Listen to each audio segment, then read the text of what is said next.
And we are live! Hi everyone!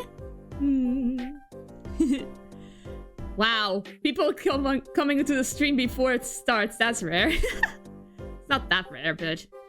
Hi! One order of an Apollo Justice stream coming right up. Oh my gosh, I'm getting so excited. It's never this active before it starts. Oh, wow. I hope you've all been doing well. I really should have Neighbor, I apologize. I really should have, like, built it up more. Otherwise, you should have realized that the stream was on Friday, but... no worries. There's a recording of it still on Twitch, and I'll re-upload it to YouTube pretty soon as well. It's fine, okay. No, TuMiiA, one order of a kid's meal. Oh, also, you can call me TuMiiA if you want, but most people call me Mia during the streams. It's not the panties. Hi, Navzy. It's magic panties. I mean, one of them is, not the second one. You must get your facts straight, Navzy. Sheesh. Just caught the start in which you called Clavier. This game's me. Oh. Like, that wasn't Clavier. I think it was Christoph. Oops. I think Clavier is more like a flirt to us. He's even more insinuated to be into us than Edgeworth is. The other ones are bloomers. Which was a thing to say, considering I've almost finished the game. Yeah, isn't she dead? Yes. She was like a mentor role in the previous trilogy. I thought Christoph would have been the same, but no. He's already in prison. So yeah, that's a different turnaround. I actually really like that about the first case. So you're also dead. Does my nameplate say Mia Faye? No, it says TuMiiA. I always call myself Mia because that's easier to you all. So you're being spirit channeled. Ooh. I prefer Edgy Boy more. I mean, I haven't seen Clavier in action yet, so I can't judge yet. But speaking of, my life is back to happiness. Ah, I'm happy my streams make you happy now, Z. Okay. Speaking of, we shall begin. No, I mean Mr. Edgeworth. Yeah, I gotcha. I could just load the game from here, but... that selection screen is just amazing. I want to play it again. Just look at this. Isn't this the best selection screen you've ever seen? That's the best intro ever. I love this game's music. Me too. Been like a couple hours just sitting in the orchestra hall. I'll do that too if like we're done with the trilogy. Okay. Turnabout corner. Day 1, trial 1. Yes. First day in the trial. And I have a feeling Clavier is going to be the prosecutor. The pain has been dealt with. June 16, 9:46 a.m. District Court Defendant Lobby number 2. Huh, Mr. Wright's not here today? He said his old foot injury was acting up. Old injury? He was all smiles yesterday. Yes, he smiled when he said, we'd be fine, as long as you're there, Trucy. Ah, I see. Yes, fine. We'll be fine. Here comes justice! I sounded my voice string at 5 this morning. Honey, did you sleep? Ooh, do some now. I want to see. Here. Huh? Oh, okay. My name is Apollo Justice, and I'm fine!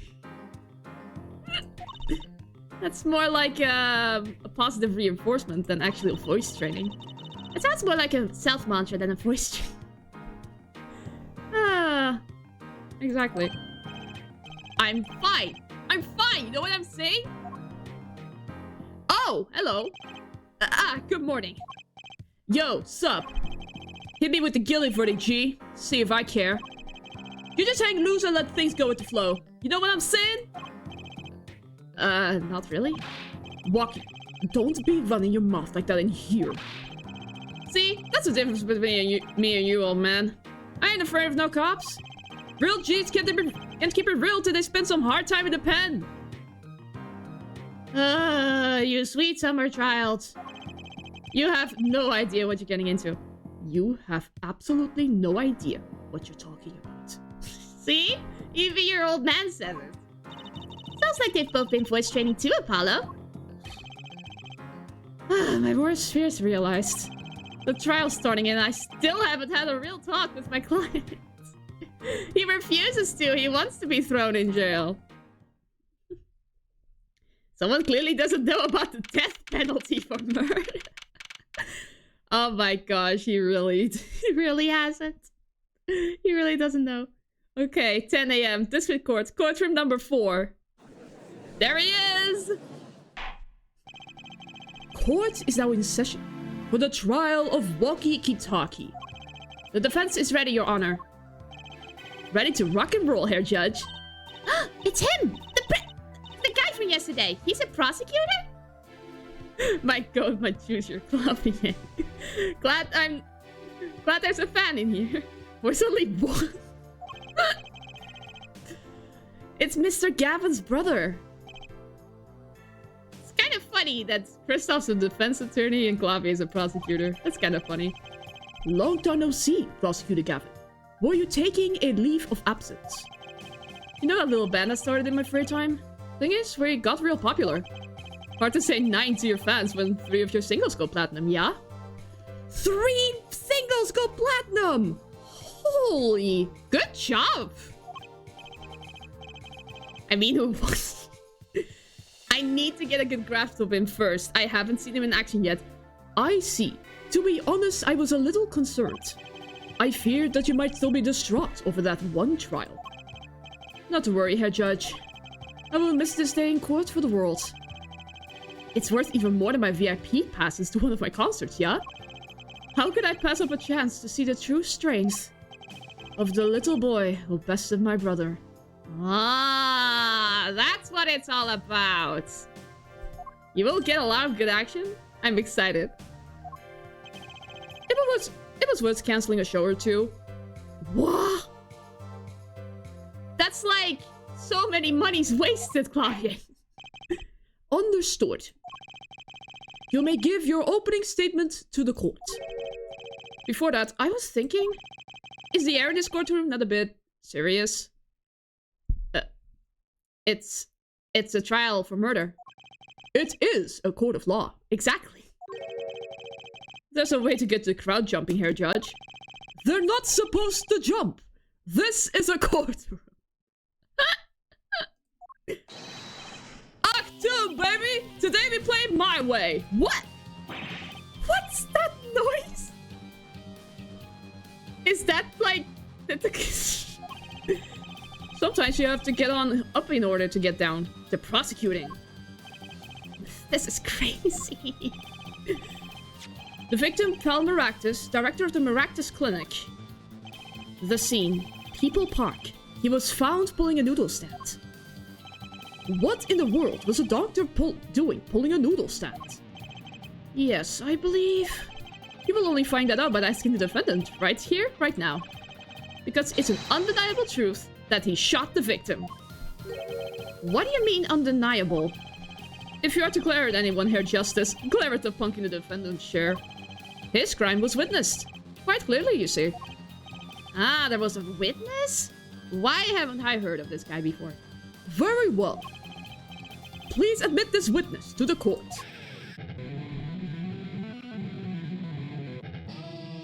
He plays air guitar? 9, not yet. What? First, there's a little matter to be cleaned up. What? Could you talk without the accompaniment? I swear I could see the guitar for a second. When have you ever heard there was a witness before this trial? I mean, sometimes. But I appreciate a man who plays air guitar. What is it, Prosecutor Gavin? The motive, Herr Judge. Why did the little punk do it? Why did he kill the director of the Maractus Clinic? Objection! Not so fast. The defendant doesn't have to explain that. Oh? But what if the defendant specifically requests to do so? As he did this morning. What? Are you serious? I want to give a shout out to all my homies, I believe he said. Oh, God. You got an idiot for a client indeed. What is this? What? This is not good right off the bat. Business as usual, I guess. I mean, yeah, but not to this extent. What is right? They always say that on stage. You should hit the crowd with speed and ferocity. Sounds like he got you good, huh, Polly? Well, this is highly unusual, but the court will now hear from the defendant concerning his motive in the crime. Why, oh, why? So, you, son, are the defendant, Waki, are you? I ain't your son, old man! You step to a Kitaki, you best be prepared to step strong. You step to a public official, you best be prepared to step into jail. Ooh. You got to hand it to him. Waki sure has guts. It's not his guts that I'm worried about. It's his foolishness. Well then, the court will now hear testimony on the defendant's motive. From the defendant himself. He looks like he has no idea what he's gonna talk about. Waki Kitaki's truth. I'll tell you one thing, the doctor was a quacker. Someone had to show him what's what. I was in his clinic about half a year ago. He messed up my op something bad. Then it just lets me go without a word. See you later, bye.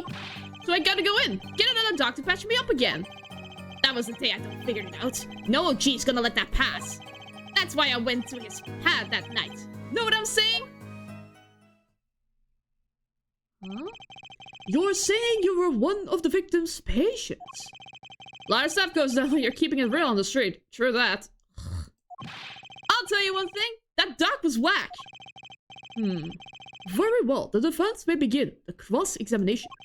I can't believe this is the first time I'm hearing about all of this. That's why I need to press everything. Sorry, Waki. I'm not gonna press that. No. He messed up my op. So you were a patient at the Maractus Clinic half a year ago. For what reason? I had what you might call a mark of honor. Can you explain precisely what was wrong? We had a little run-in with the Rifleys family. That's when I pulled a jack move. What? I ran into an ambush. She busted a cap right in me. According to my sources, you couldn't stand the stress of waiting. And ran in 15 minutes before the appointed time. By yourself. Oh my god. Hey, I was part of the match with those guys.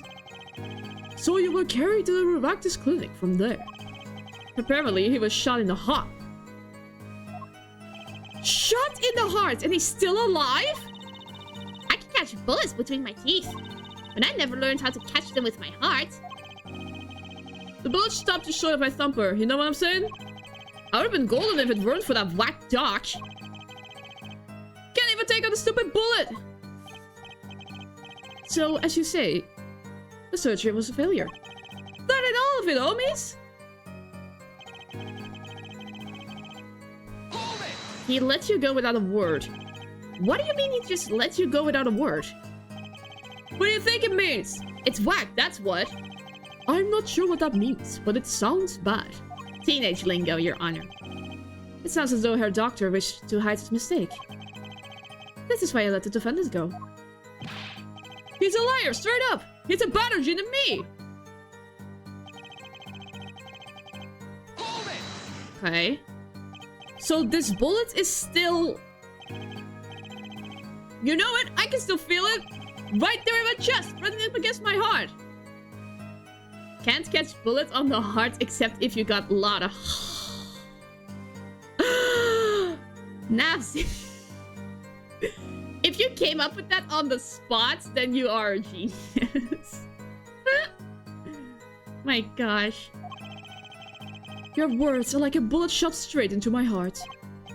Or something to that effect. Incidentally, that's one of her hit singles.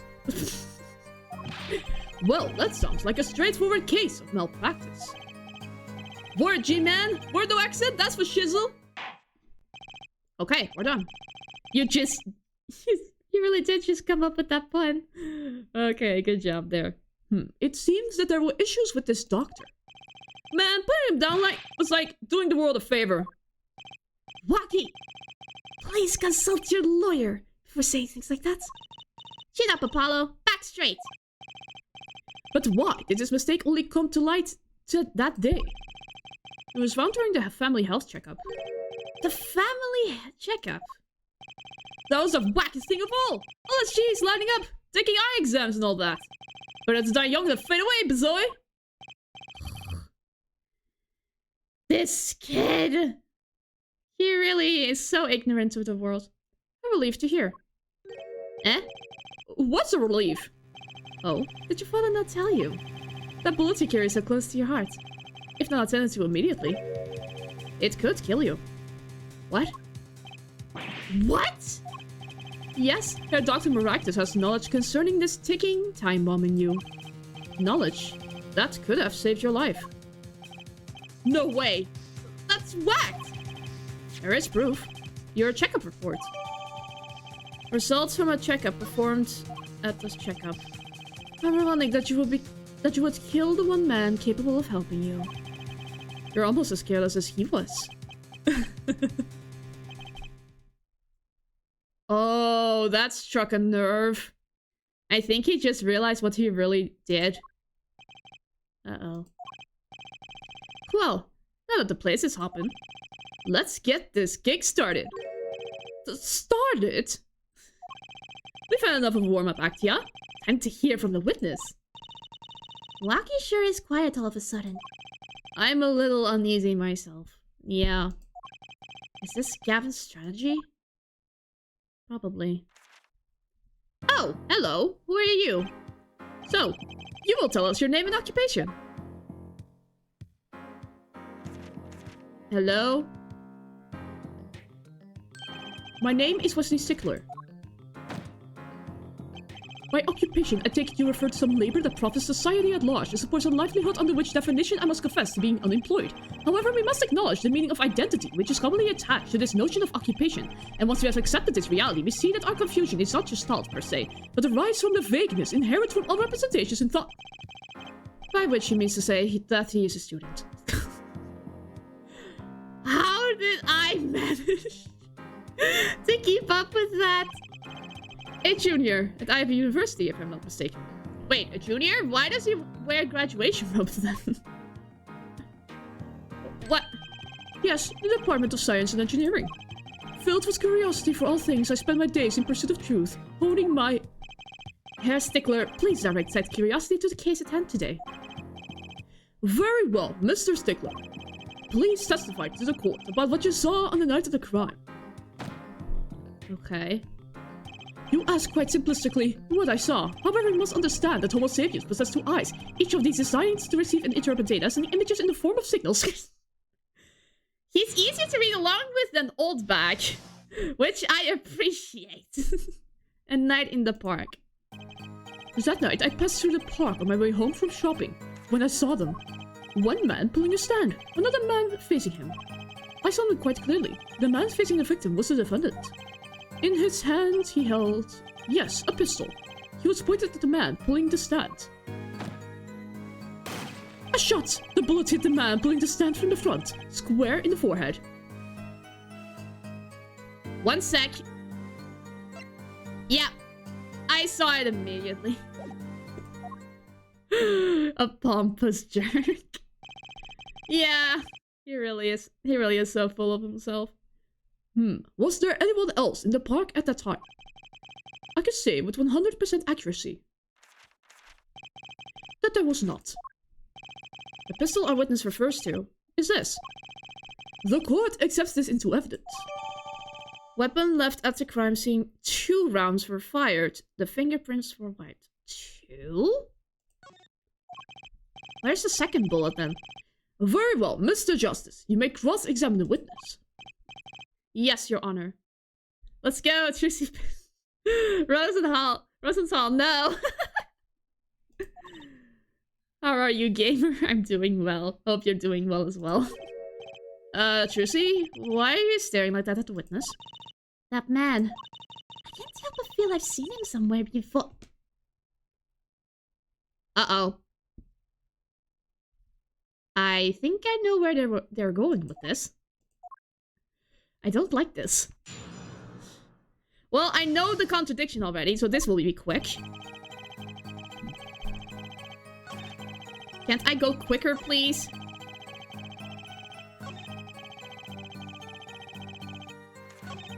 A shot. The bullet hit the man pulling the stand from the front, square in the forehead.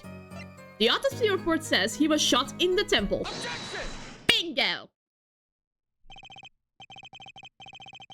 If that's all of it, I think I have a chance.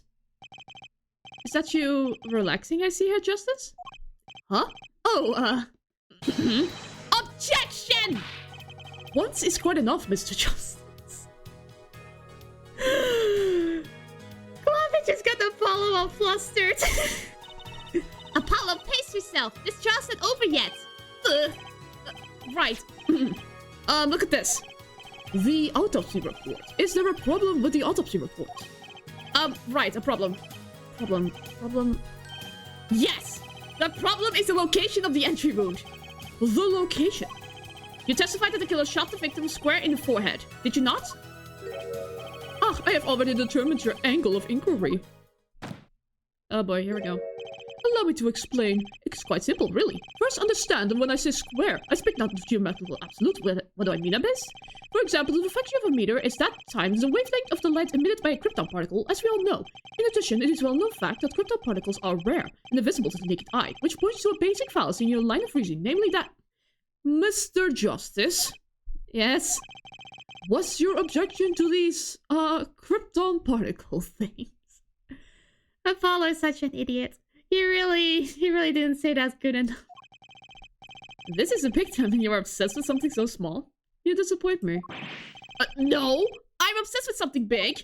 I mean, there's a bigger, less nitpicky problem here. Do tell. Just look at the autopsy report. The location of the entry wound was the right temple. The temple? Mr. Stickler, you said quite clearly that the victim was shot square in the forehead. That's a contradiction, isn't it? He's so nervous. Oh my god, Nafsi, stop. It is, right? Finally. Objection! And there it is. Hair Justice. Oh, Hair Justice. Yes? Your tactics are outdated. Trying to shake the witness by objecting to trifles? Surely you haven't forgotten the fatal wound your master suffered 7 years ago. And you haven't forgotten the defeat of your brother? The Phoenix Wright, was it? Look, I know the wound was in the wrong place according to this testimony. Hey, her forehead. Forehead? Let us imagine you are walking through the park. You see 2 men facing each other. One with a pistol trained on the other. What would you do, Hair Forehead? Well, I guess I would try to stop them. I'd probably shout, stop. And you, Fraulein? Me? Well, I'd probably scream, eee! And you, Hair Stickler? What did you shout, I wonder? Ah! If the victim turned his head at the last moment... Oh. Okay, he does have a point there. He does have a helipad for a forehead.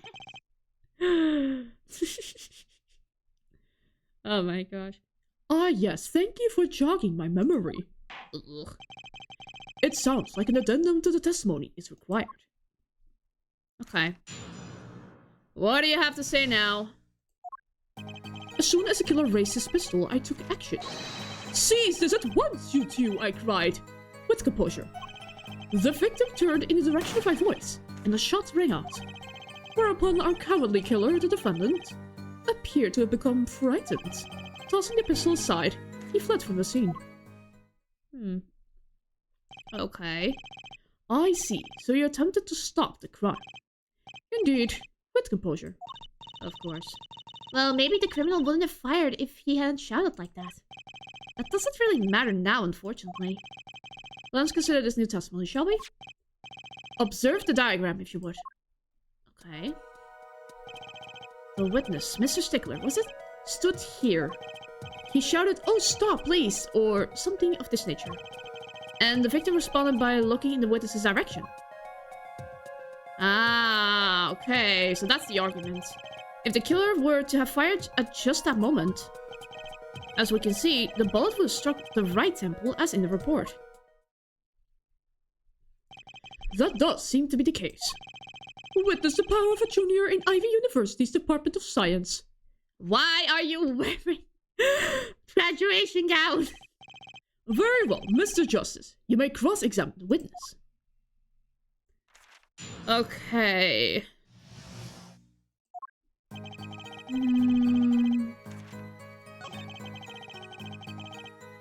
I don't need to hear this. Okay.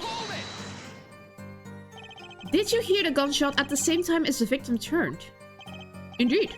I would say about the same time, to be precise. And the victim didn't ask you for help? It can be said that he didn't have time to ask. He didn't even have time to take a single step. I'm totally sure that the killer fired because Mrs. Stickler startled him. Don't say that too loud, Trucy, please. Okay. Can you describe the killer's actions more clearly? He seemed quite surprised, especially considering that it was he who did the deed. As we can see, human psychology is a tangled web indeed. He simply couldn't believe what he had done. He shot, he panicked. A common tale, but true. Unfortunately, before I could take further action, tossing the pistol aside, he fled from the scene. You didn't try to apprehend the criminal. It all happened so fast. I'm afraid I hadn't had the time. Does it something about that strike you as odd, Apollo? What? The killer was in a hurry, right? He fired the pistol and tossed it right away. According to the testimony, that's what happened, yes. Ah! In that case, I'd expect to find something that we didn't find. Find something? Find what? I like that contradiction. Kinda sad to see it go. Not as sad as I feel. What do we do now? At least the testimony's getting a little clearer. She's right. Maybe I can find something to use in this new testimony. Okay, something's off about that last statement, but tossing the pistol aside, he fled from the scene.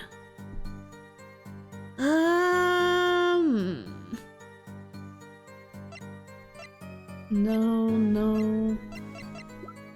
What's up with the pistol? Oh, the fingerprints were wiped. Objection! Bingo! Wait a second. Just another misleading request. Yet you're so beholden to your own mode of discourse. You can't see how it affects you. Come again? Wait a second, you say. A second? Are you serious? Hi folks, how's everyone doing? Hi Wingen, welcome to this stream. Caught up on the boss in the first case was incredible. It really was. But now we're stuck with this man who doesn't even graduate from college yet. He fled from the scene because he got to take out the... Oh, we intended to wait just that. A single second. 1/60th of a minute. That's hardly enough time to draw a breath, let alone make a statement in court. Now, had you asked for a longer period of time, say 3 minutes... Mr. Justice. Yes, Your Honor? Am I to understand that you're objecting to the length of a second? Yes, I mean, no. Here, just look at this pistol. It doesn't have a single fingerprint on it. A common ploy, made all the more common, I fear, by the prevalence of television. Criminals these days are loath to leave fingerprints. Wait, but you said the killer tossed the gun and ran. That's right. He didn't have time to wipe the gun for prints. Oh gosh, he looked very shocked there. The little girl sticking it to the university student. There's a song in there. I'm not little! Then let's think like adults, shall we, Fraulein? Eh? What if the killer, the defendant, was wearing gloves? Gotta admit, I didn't think of that, Apollo. But white doesn't mean there were no fingerprints at all.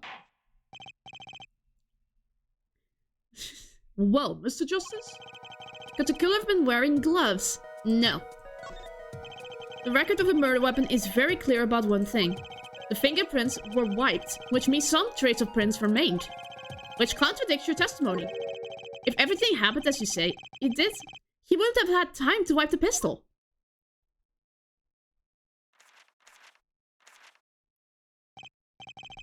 That may be, but it does not change what I saw.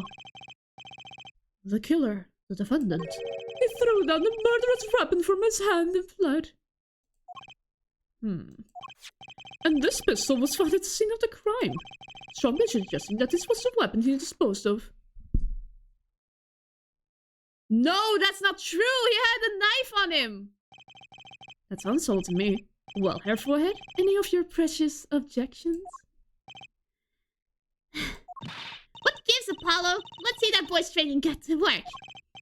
You know, I've only recently realized something.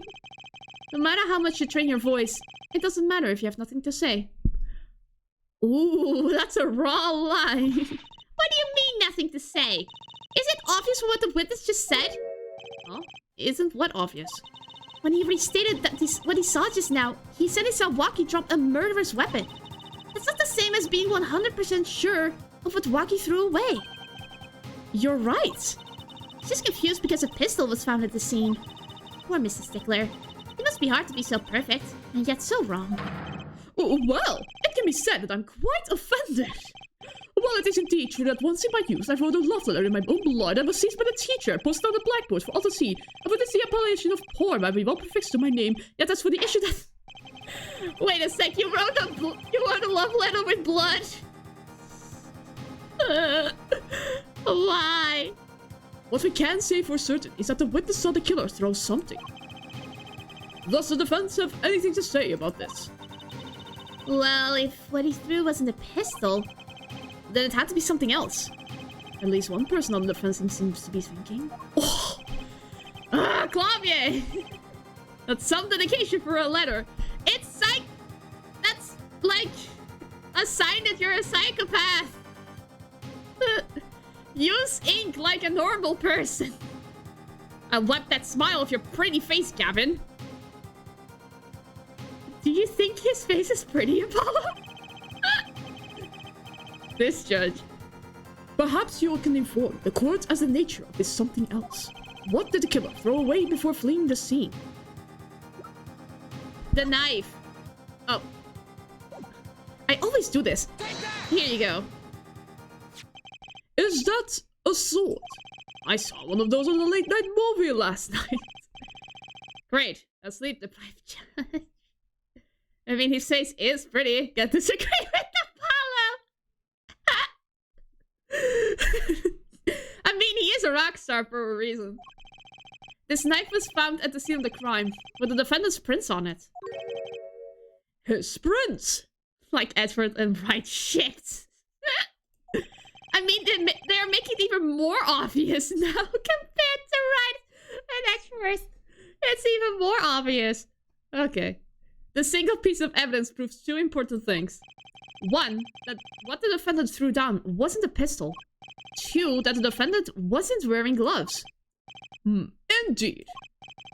Oh, Herr Forehead? You're forgetting two other things you've just proven. Huh?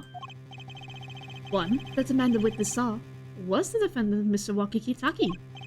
Two, that the defendant was holding a knife, with the intent of harming the victim. Oh, no. Indeed. Never underestimate the Gavin is a lesson here. Yeah, that's true. This court is of the opinion that our witness is fond of making assumptions. In that light, I believe it will behoove us to hear about what really occurred. With less assuming, please.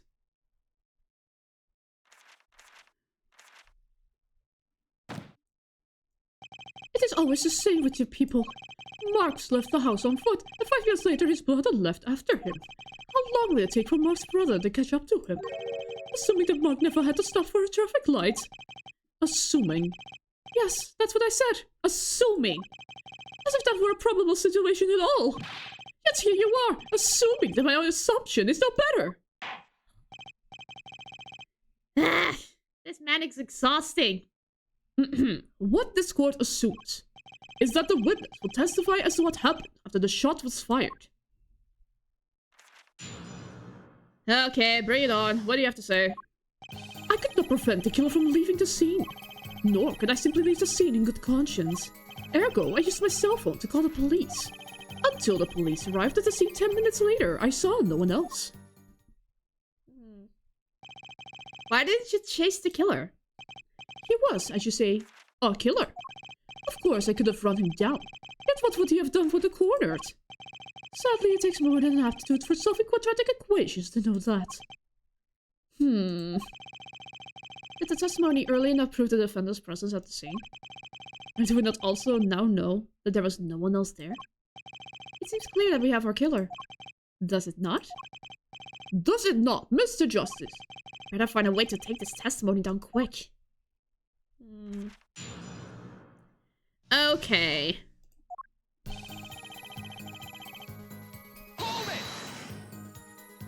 Which way did the killer run?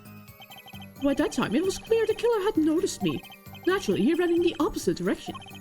That would mean he ran to the opposite direction from the Kitaki mansion. That doesn't make sense. Achtung, don't even think about pointing that he was going away from his home. All he had to do was look back once he was out of sight. Ugh, how did he know that's where I was going? Trissy? You were certainly composed for someone who had just witnessed a killing. If one is to devote one's life to the pursuit of science, one must never flinch at the sight of a little blood. Don't be so moved by a chemical discovery that one drops one's flask upon the lab room floor. Ooh, cool answer. Very cool. So nothing's changed about how he acted. Lucy looks like she has something to say.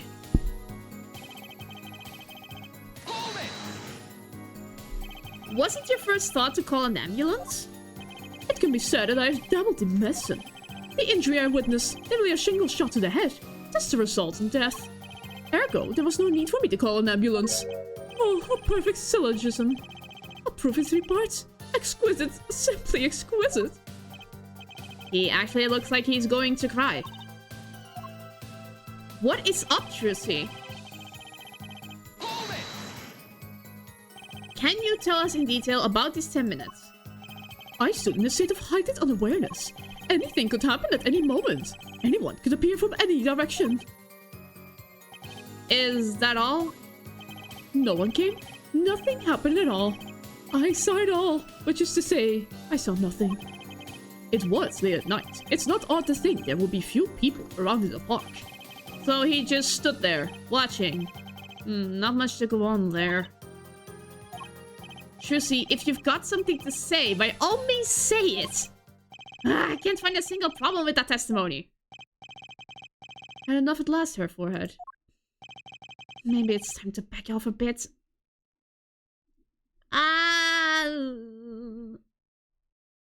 I mean, if I say no... I mean... I don't have anything else to do. Ugh. Hello for a second time. Hello, everything, Duchy. Welcome to the stream. No, there's nothing fishy about that testimony at all. It appears there are no objections to witness current testimony. There are a number of ways to explain the lack of prints on the pistol, I assure you. Perhaps the killer really was wearing gloves which wiped the previous user's prints off. Then, after the deed was done, this fell out of his pocket as he was throwing the gun away.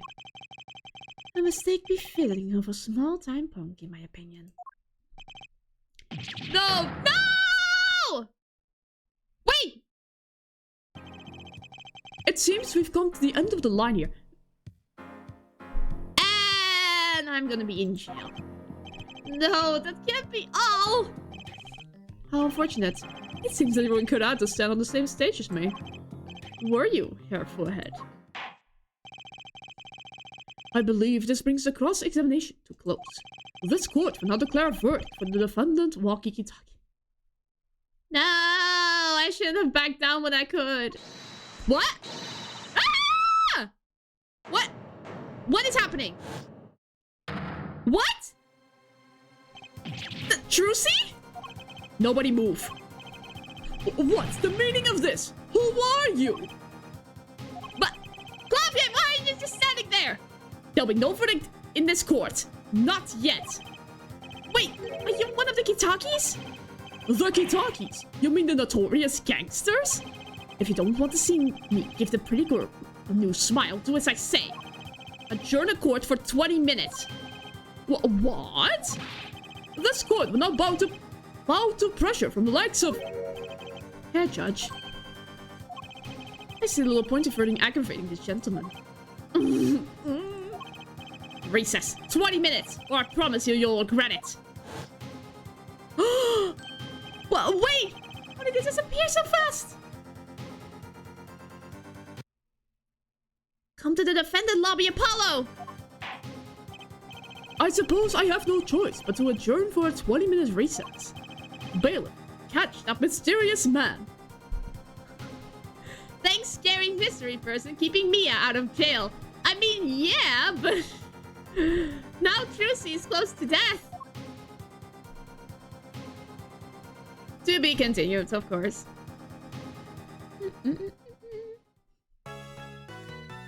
I will save my current progress. Let's go. Continue on the next chapter? Yes. Oh gosh, what is gonna happen now? 11:17 a.m. District Court Defendant Lobby number 2. Trucy! Trucy! You move quick, Apollo. Good show, good show. Oh! Trucy! You're okay! I thought... I thought you were gonna die! Don't cry, Apollo! Those good-for-nothing gangsters! There are some things you just don't do! I'm pressing charges! Oh, wait! Just calm down, Apollo! Or else... What? Whoa! Ah! What the heck is that? Surprise? This is one of my best tricks! The amazing Mr. Hat! That is actually really cool. You look marvelous, darling! He's a big hit on stage at the Wonder Bar. Yes, I am big hit! Ha ha ha! Well, what do you think? Do you like it?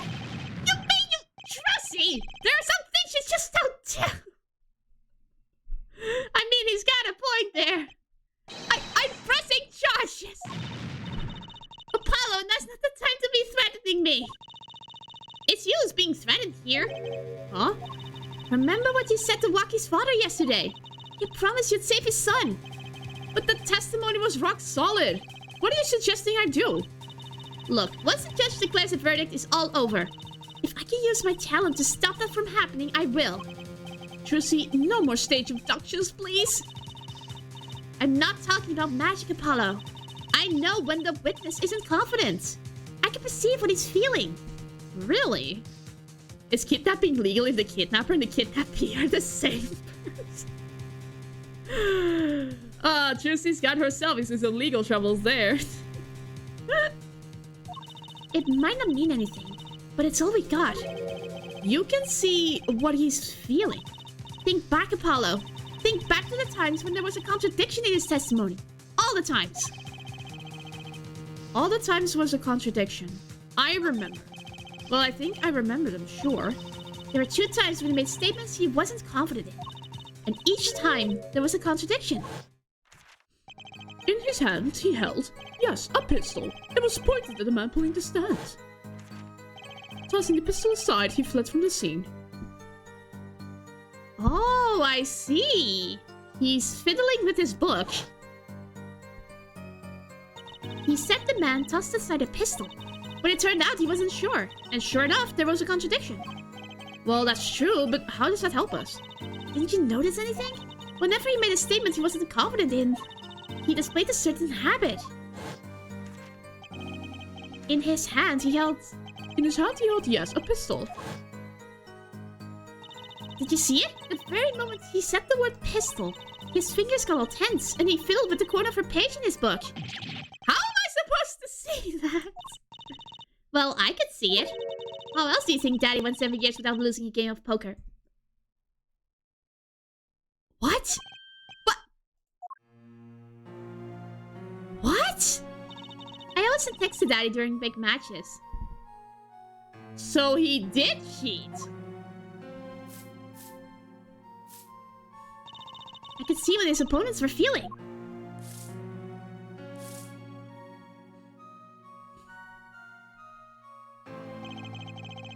You mean that's how Mr. Right won all those games? It's not cheating officially. I wasn't looking at their hands or anything. And I wasn't there all the time either. Daddy's quite good at poker after all. But not good enough to go undefeated that long. Great, so he cheated. Thank you. But what does that do for us? Technically not cheating? I mean...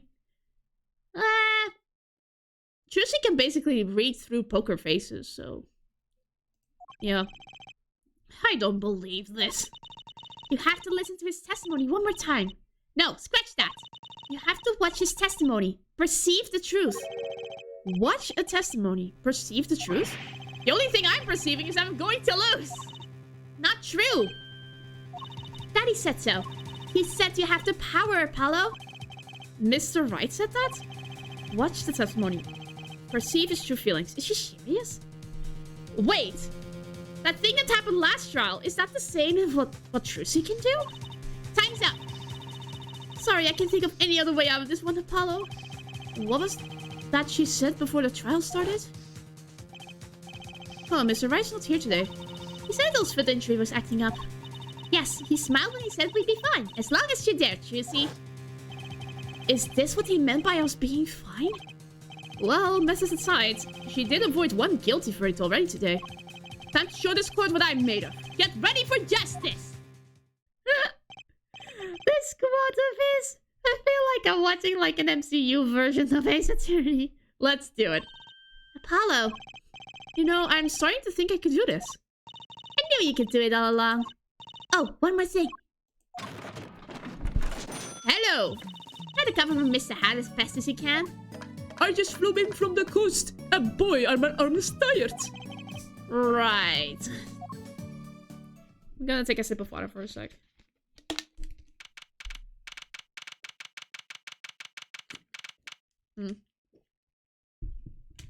This is gonna be interesting. Court is now at the session. Right, we're fine. I'd like to say to the young lady standing next to you, Mr. Justice. Oh, you mean me? Don't you have anything to report? Anything concerning a mysterious phantom in the silk top hat? Ah, right. Him. Don't worry about him. I settled that. You settled that? Yes, it was an out-of-court settlement. Right. Perhaps Fraulein would have us believe it was nothing more than a passing dream. A fantastic illusion. Now you see it, now you don't. Am I right? He was on to us from the beginning. I think he's on to me. I wish you would stop being so cool.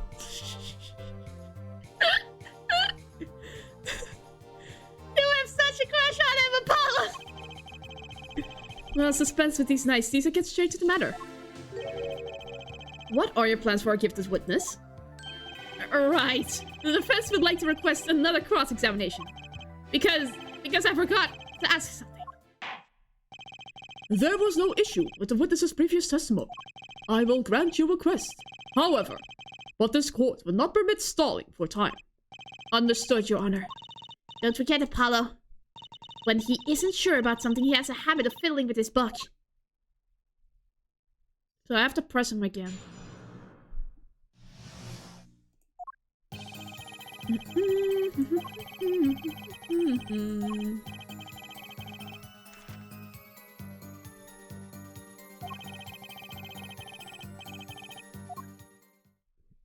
It's just the same testimony. I'm not sure I'm qualified to watch testimonies after all. Focus, Apollo. Find his weak spot. Focus, if only it were that easy. My ears hear what he says. My eyes see his expression. do I have to do something more? What other senses do I have? What's this? My bracelet? There it is! That's the thing that happened last case. What's going on? My bracelet feels different somehow. I think Daddy was right. You can see it, can't you, Apollo? You're almost there. Find the weak spot in his testimony. I know this sounds crazy, but my bracelet is trying to tell me something. Superhero vision engage. Let's go. Yeah, he really is the superhero of the quote. Really like the mechanic? Okay.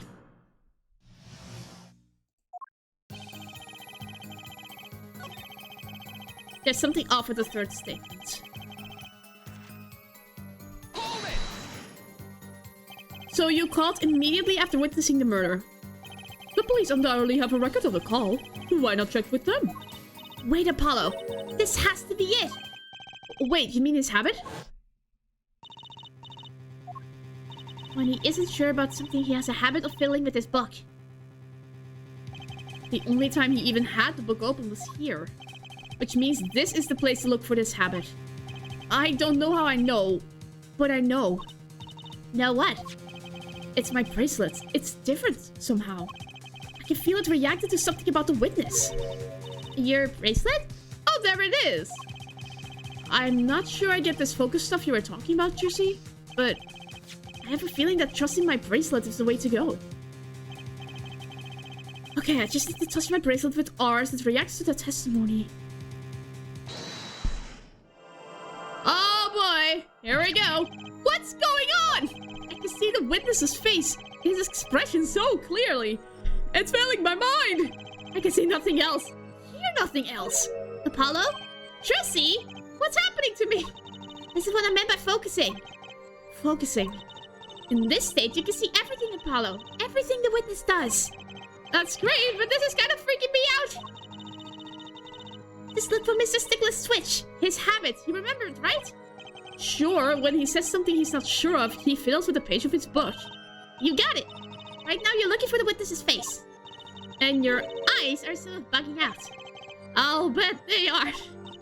First, move your focus of attention down to Mr. Stickler's hand. His hands. You know what to look for now, but you have to be looking at the right place. She's right, I can only see his face like this. Time to try changing my viewpoint. Can I move? Oh, like this, okay.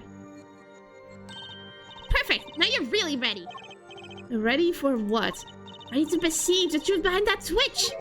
Perceive? Try listening to the witness talk as you focus. Then watch for his habit.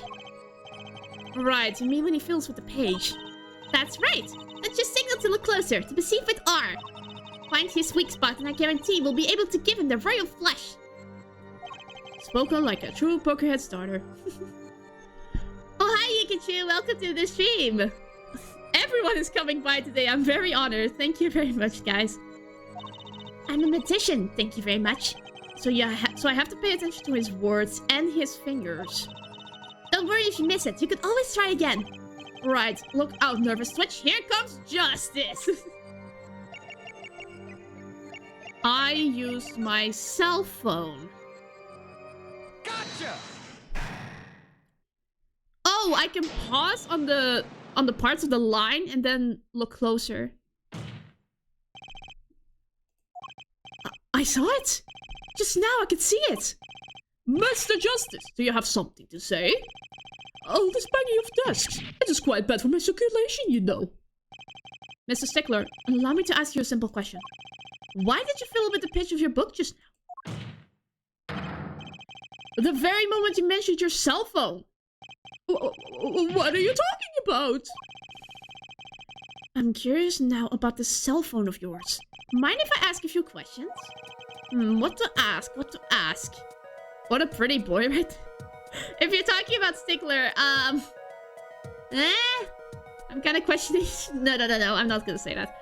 But I find Clavier to be more attractive than Stickler. Ask to see the phone right now. Mr. Stickler, please show me your cell phone. Oh, why? Whatever for? Show me and you'll find out. Oh, well, I can't. I don't have it, you see. You don't have it. Mr. Stickler, is this your cell phone? That's the cell phone. There it is. Ah, where did you get that? That's the phone from yesterday. Claudia is the pretty boy of this game. No offense, Apollo. Oh, he was talking about Apollo. Okay. Oops. They're both very pretty. Okay. Anyway, look, a cell phone. Someone dropped it beneath this tire. If the car moved, it would be crushed for sure. I wonder if it belongs to the doctor here. No, it belonged to him. How strange, Mr. Stickler. Can you explain why your cell phone is sitting here in my hand at this very moment? Wait a minute. What is the meaning of this? The cell phone was found yesterday in the Maractus Clinic garage. The Maractus? Why, that's where the victim lived! That's impossible! Mr. Stickler, you lied to the court, didn't you? If your cell phone is here, how could you have called the police? God, I shall never miss voicing the college students. Using Spanish. It's true. I didn't have my cell phone that night. That's why it can be said that I called the police from public payphone. A payphone? So you didn't call on your cell phone after all? Just where was this payphone located, Mr. Stickler? Well, to indicate it with a startling high degree of accuracy. It was right around here. That's quite a ways from the park. But why did you lie? There can be only one reason. He didn't want the court to know he had lost his cell phone. Because it was found in the victim's garage. What are you saying? Mr. Stickler, you broke into the Maractus Clinic garage on the night of the murder. This cell phone tells all. But that's ridiculous. That makes it sound like I snuck into this fellow's garage to commit some crime. As though I were trying to kill him. Well, Dr. Maractus was killed last night. Well, yes, but no, this line of reasoning has to be against the rules.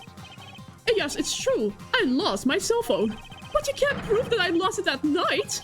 Well, Mr. Justice, if that cell phone was dropped the night of the murder, it does raise considerable suspicions as to a connection with the crime. Now's your chance, Apollo. Connect Mr. Stickler to the crime. Oh, he's already connected enough. I just have to prove it. Well, do I have a piece of evidence that can do the job? Can I prove the cell phone was dropped on the night of the murder? Of course I have evidence. Ooh, I like your swagger hair forehead. Hit it. The court will see this evidence, Mr. Justice. Hit it, as they say. The evidence that proves a cell phone was dropped on the night of the murder is...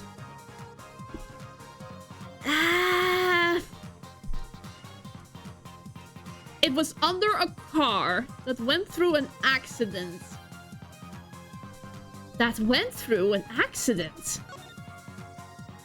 Again, I have to stop double-clicking things. That's a side view mirror! Yes! As it so happens, Dr. Maractus' car was in an accident. That took place the night of the murder. An accident? An accident. It happened a little after 9 p.m., just outside People Park, our murder scene. Dr. Maractus' car hit a pedestrian. What are you trying to say? From the absence of a mirror, it's clear that the car was parked after the accident. Which means it was parked there after 9 p.m. on the night of the murder. If your cell phone had been dropped before the car was parked in that garage, then it would have been crushed. Ooh, yes, good argument. After all, as it was lying on the ground right under the wheel. Ergo, Mr. Stickler, the only time you could have dropped this in that garage was after 9 p.m. the night of the murder in the park.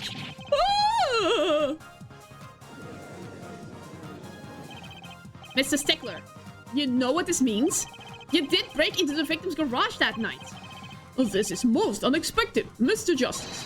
Are you naming the witness as a suspect in the murder of Pal Maractus? No, stop! This is too much. This can't be happening! Prosecutor, Say something!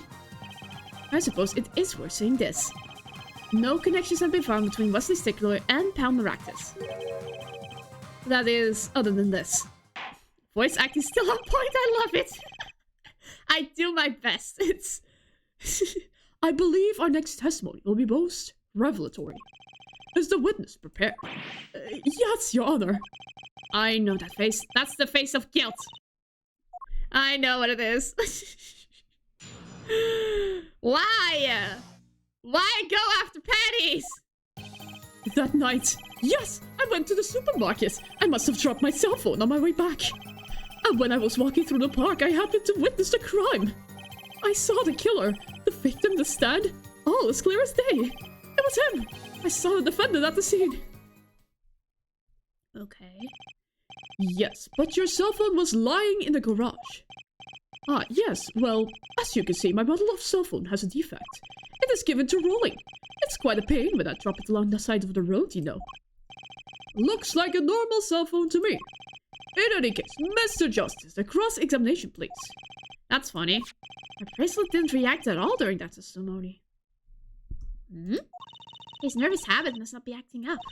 I didn't sense anything either, actually. Looks like you're on your own this time around. Right, no problem. I hope. Here comes Justice! He's so goofy, I love him. Okay. That's not how that works.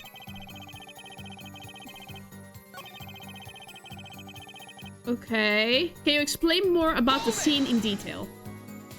This part of the testimony is the key, I know it. Should I press him about the killer, the victim, or the noodle stand? He is very certain about the defendant, the victim, the noodle stand. Do you happen to remember the noodle stand? Quite well, yes. For a student of the sciences, keen observation and healthy curiosity are vital. I remember everything. I could even read the sign. I believe it said, noodle. Yes, that was it. For remembering something quite well, it sure took you a while to tell us. And thank you for telling us that a noodle stand sells noodles. Very enlightening. Well, Mr. Justice. What about that sign? Could that be important? Yes. So the sign on the noodle stand said noodle. It appears the defense is just to paint a vital piece of testimony. Is this noodle stand's broth really that delicious? While you're pondering on that, Judge, I want to check the noodle stand again, in detail. Oh! From his perspective, it should have said Eldoon. Oh! He witnessed it from the other side? Interesting. I'll have to go sample the wares one of these days. Yes, everyone should go taste ramen once in a while. Ramen is like the gods' food. Food of the gods. I think that's worth adding to the testimony as well. Whatever sort of noodles that stand sells, it can't match up to Ivy Yoon's cafeteria. Some applied to the school merely for a taste of our smart noodles. I wouldn't mind a taste of that myself.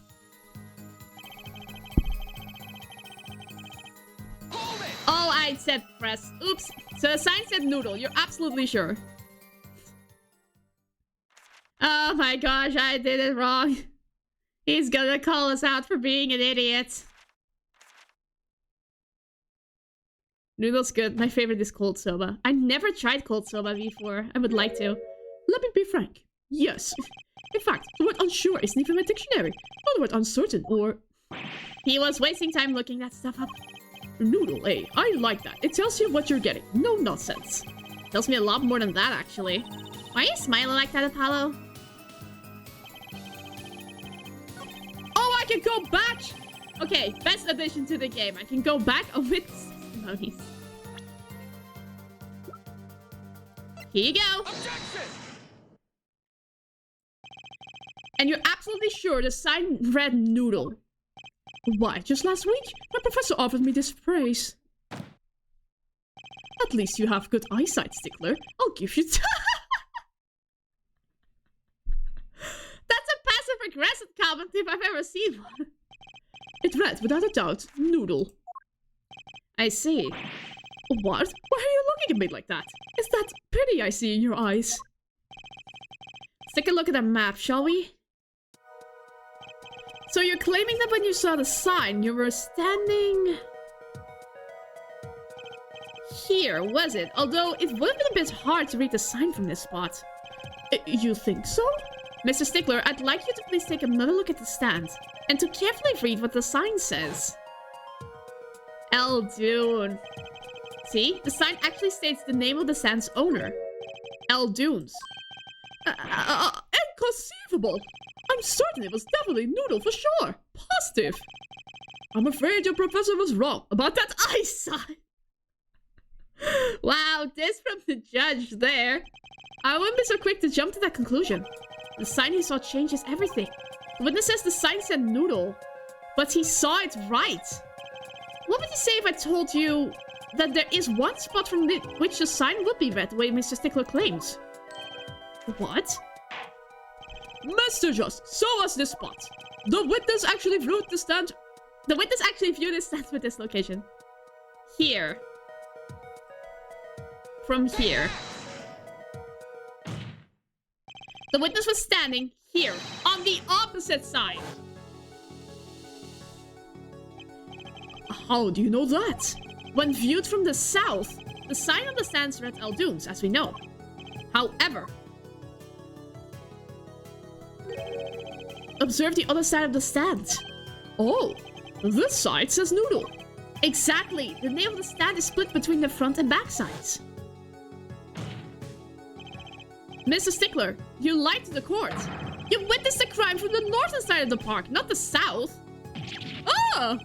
You got me. Objection! Bingo! You admit it. So what? So what? Echo. What does it matter if you saw the killing from the north or the south side? It makes no difference at all. He's right. Travel far enough to be to the south and you will end up going north.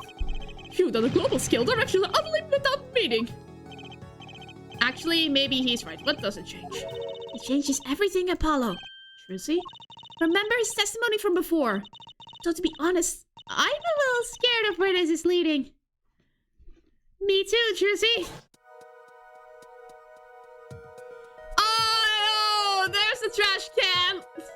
God. The killer and the victim are facing each other here. Then at the moment the killer raises his weapon, Mr. Stickler shouts. At which point the victim turns his head to look, and the killer fires his pistol. Oh! But if he looked the other way around? That's why the bullets hit him in the right temple. No contradictions, right? Right, but if Mr. Stickler was standing on the north side of the park, that reverses the whole scenario. Wow! He's standing by the trash can now! Completely. If Mr. Stickler shouts from where he is now, and the victim looks in his direction.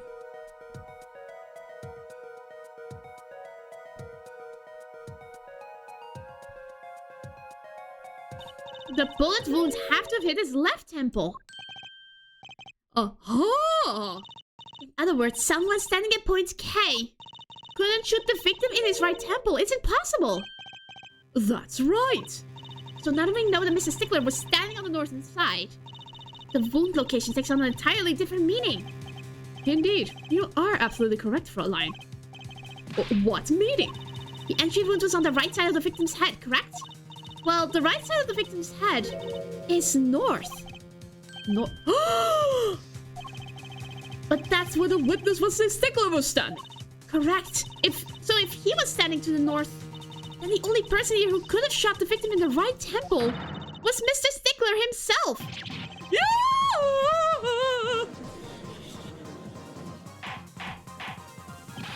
Order, order, order. Wow, the apple didn't fall far from the tree.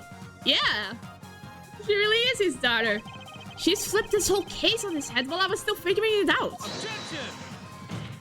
I need to prove it now, though. Clarify one point for me, if you would, Herr Forehead. What now? Are you truly accusing this college student of murder? Well, I can't say he exactly looks innocent, but something still doesn't feel right. I just can't picture him as the real killer. No, please. Looks aside, I'm really a nice guy. All my friends say so. Let's hear what the defense has to say. What are you going to do now, Justice? Should I really accuse Mrs. Stickler?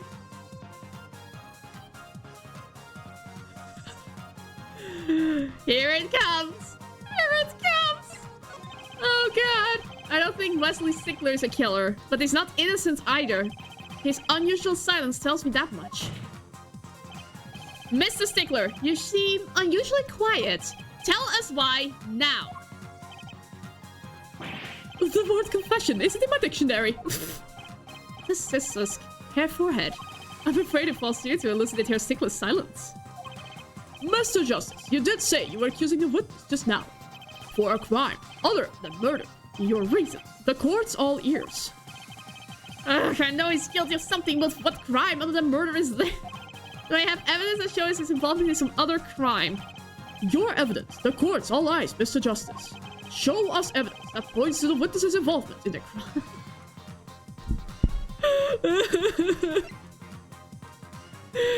Here we go. The evidence is this. What is that? Women's underwear. Hey, those are mine. What do you have to say to that, Stickler? Come on, break down. 3, 2, 1. Don't look at me like that!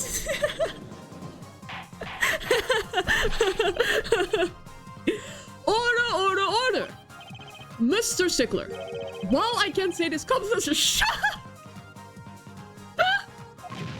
it's not what it seems, but by Pythagoras. On the night of the murder, just past 9 p.m., a young girl catches a panty snatcher red-handed. Bravely, she gives chase, but the snatcher flees and hides himself in no other place than the Miraculous Clinic garage. Aha! Incidentally, the panty was found in the exhaust pipe. These panties were found in the exhaust pipe of the car there. Presumably, he was trying to hide the evidence of his crime. Ergo, while you may not be a murderer, you are guilty of panty snatching in the first degree. Please, hear me out. It's not what it looks like. It is. It looks like everything. Order, order, order. Mr. Stickler, you should be ashamed. Thank you, Judge. I'm glad everyone sees reason. It's not what it seems.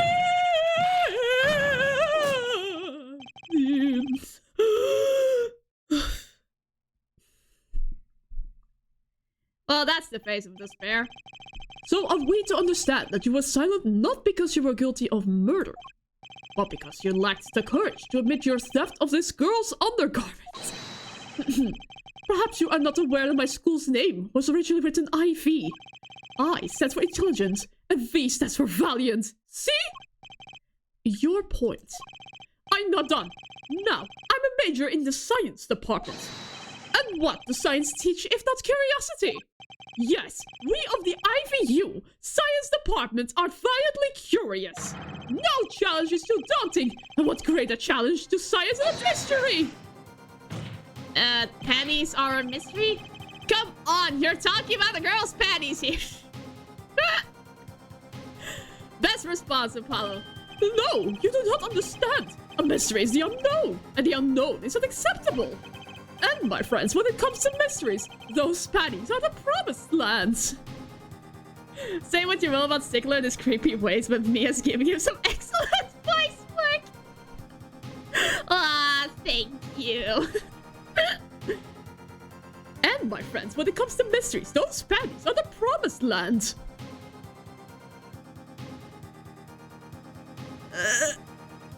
This quote, what? From the moment I first laid eyes on them, I was compelled to investigate. For science! A full-size car tire was only the first mystery those panties revealed. A tire? Yes, I saw her do it. She pulled a tire out of those panties. But that's not all. First there was the tire, then the stew pot, and a frozen chicken. One mystery after another. It was magic. Oh, I remember now. That's part of your magic show? He's one of the regulars in the audience at the Wonder Bar. Huh? He's talking about my magic panties trick. This all could have been... Oh, God. I just don't understand. A broom from a pair of panties? It bugs the very laws of physics. A broom and a frozen chicken, Trucy? Whatever happened to doves and bunny rabbits? But that's not unique enough, Apollo. Mr. Stickler! The bottomless panties trick. You stole this girl's panties to understand the magic trick? You say panties, but they are so much more than that. For me, they are an object for serious study. I don't want to be around you ever. I wonder, there has been a recent rash of panty snatching in the area. Yeah, he stole multiple! Why did he choose multiple panties? He was only... Why did he... You could have only gone after Trucy's panties. If you were curious about the magic trick. I mean, I could give you that. But to steal multiple panties? That doesn't make any sense! Ah, this man. Were they all you? I am sorry, but I did it for science. Oh, God. Likely excuse, you're still going to jail. The research the different kinds of... Maybe this would be the pair that would elucidate the mystery. Even at night, as he chased me to the street, I wept tears of joy. Perhaps this is the night that will sees the truth that lies within those panties. Yet woe was I, but once again the lazy hard-padded truth slipped through my fingers. Oh, God. I mean, still a creep, but at least not a pervert. I would have accepted that at least. If he only stole Trucy's panties, I would have accepted that, but not multiple ones. Yeah, he reached the line where he should go to prison. Still, that leaves one thing unexplained.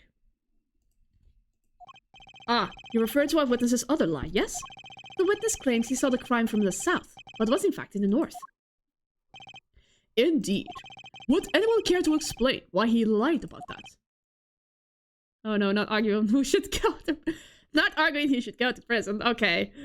I'll understand that. Be my guest, Hair Forehead. Me? Did I not hear you correctly? Did you not say you do not accuse the witness of murder?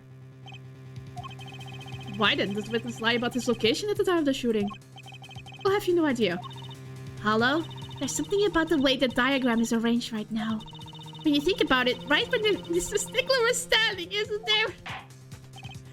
Well, Mr. Justice, what say you? Do you have any evidence to say why the witness lied about his location? He was throwing away these! But should we accidentally lose the keys or not? That is the question. Yeah. That is the question indeed. The evidence that shows why he lied is this. What? More panties! How many panties are you carrying in your pocket, Hair Forehead? These are the last, honest! These were found in the trash can at the park. Looking at the diagram. Yeah. We can see that the trash can was right next to where the witness stood. Mr. Stickler, you didn't... Alas, I'm a failure as a scientist. I can't unravel the mysteries of the universe. I can't even unravel a pair of panties. Arrest this man already! So, these panties are your handiwork as well. That night, I had been chased, hounded into the miraculous clinic garage. Weeping in frustration, I was forced to abandon my prize. Don't you see how I felt? Believe me, I'd rather not. I hid in the garage for a short while. Then, abandoning the panties, I made for home. To avoid the office where the girl works, I went towards the south entrance. When I saw them hanging from a clothesline by a giant mansion. You don't know... You do know that she now angers the Kitaki family, right? A giant pair of panties! Apparently he didn't know these bloomers belong to the mob. I had them safe in my pockets, ready to take home, when I stumbled upon a murder. The murder of Dr. Maractus. At least prison will protect you from Little Plum. I reported what I had seen, but as I waited for the police to arrive, I got scared. What if they searched me? That's why you disposed of the bloomers? Yes, it was a severe blow to the progress of science, but one that had to be borne. A fascinating, if disturbing tale. Yeah. Oh my gosh. Alright, Plum, not Peach. Whoops. I believe this brings today's proceedings to a close. Okay, thank God. Throw this man in prison. And I'm more than pleased to dismiss this witness for the remainder of the trial. Ah, thank God. One last thing, if I might. Yes, Prosecutor Gavin. Regardless of how we ended today, some vital points were made. Namely, that the defendant Waki Kitaki was at the scene of the crime. And he was pointing a weapon at the victim. One more thing. Waki Kitaki has a clear motive. That's something we all have to disprove now. Indeed, the defendant Waki Kitaki is still the prime suspect in this case. The only suspect, in fact. Assuming there was no one else on the scene of the crime. Yet, a mystery remains. The location of the wound in the victim's right temple has yet to be explained. The court requests further investigation from both the defense and prosecution. Yeah, baby. Why did you say it like that, Clavier? No problem. Very well, this brings the trial for the day to a close. Court is adjourned. Oh my gosh, we're free. I hope I will never have to adjust panties ever again. We might not have caught the killer, but we did catch a creep. It's a win regardless. Yeah. I will go away for like...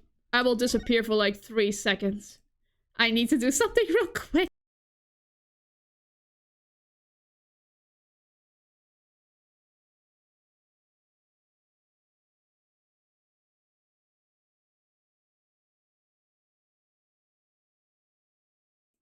One, two, three, and I shall appear again. Oh, I forgot to take a drink of water. Anyway, we shall continue. Continue on to the next chapter. Yes.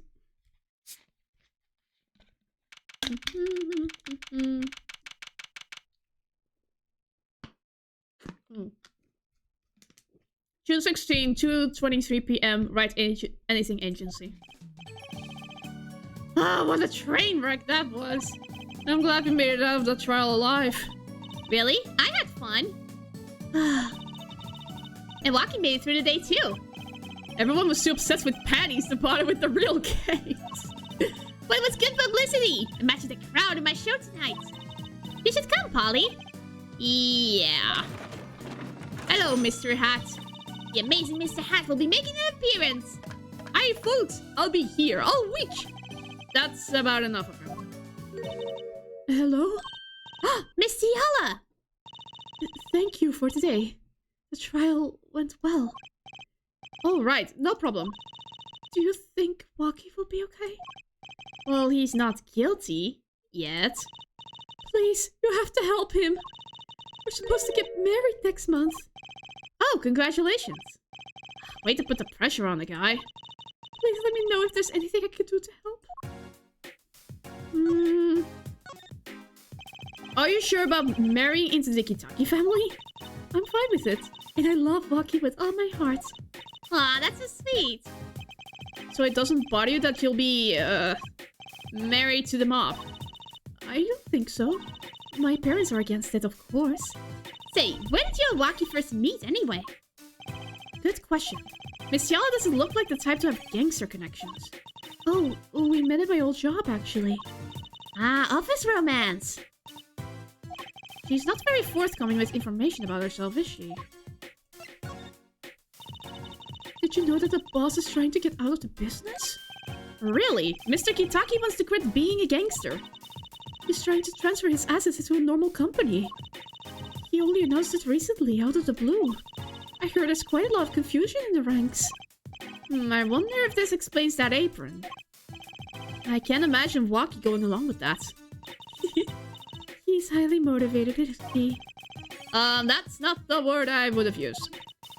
He said, I'll be the next big boss and keep the family alive. I think he's at that age when boys want to make a mark on the world. That's not the way I would have put it. His father moves in a lot of circles. He's really focused on profits. The Kitaki family's been making a killing recently. Again, not the way I would have put it. But Waki says it's not about the money. They have the gangster tradition to uphold. Ooh, a generation gap. They've even got the ever-classic what about the family business going on. Usually it's the father worried about tradition. Can I ask you a question about Waki? I understand he was operated on by the victim, Dr. Maractus. Apparently, yes.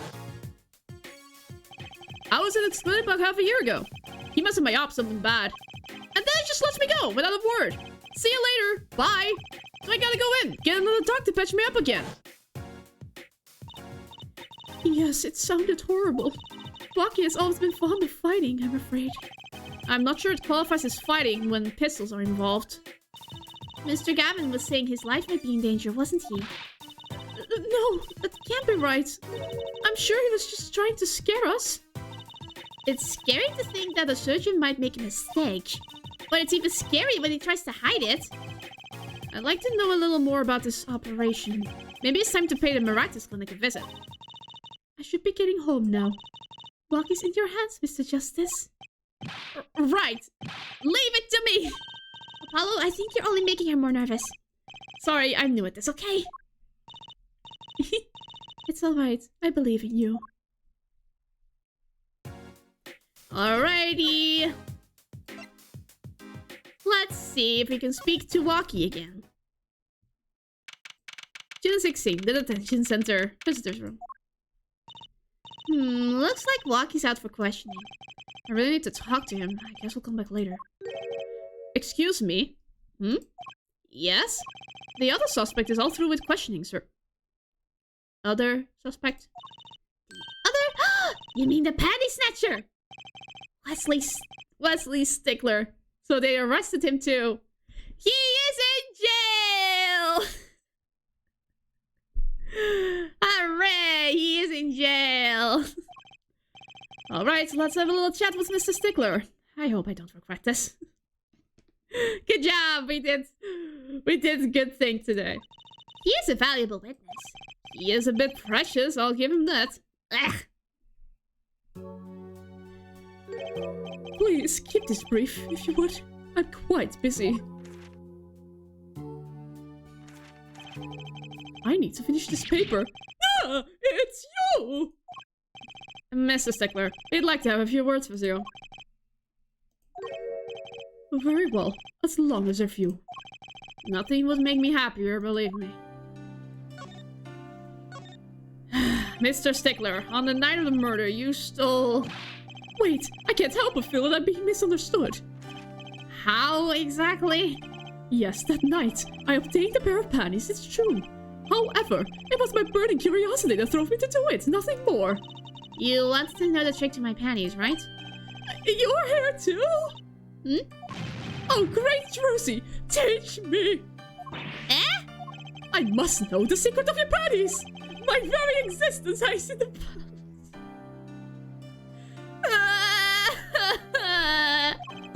Please, make me your apprentice. Over my dead body. Polo, help! I don't know, I think you'd make a great lovely assistant. Don't say that, Apollo! Gosh.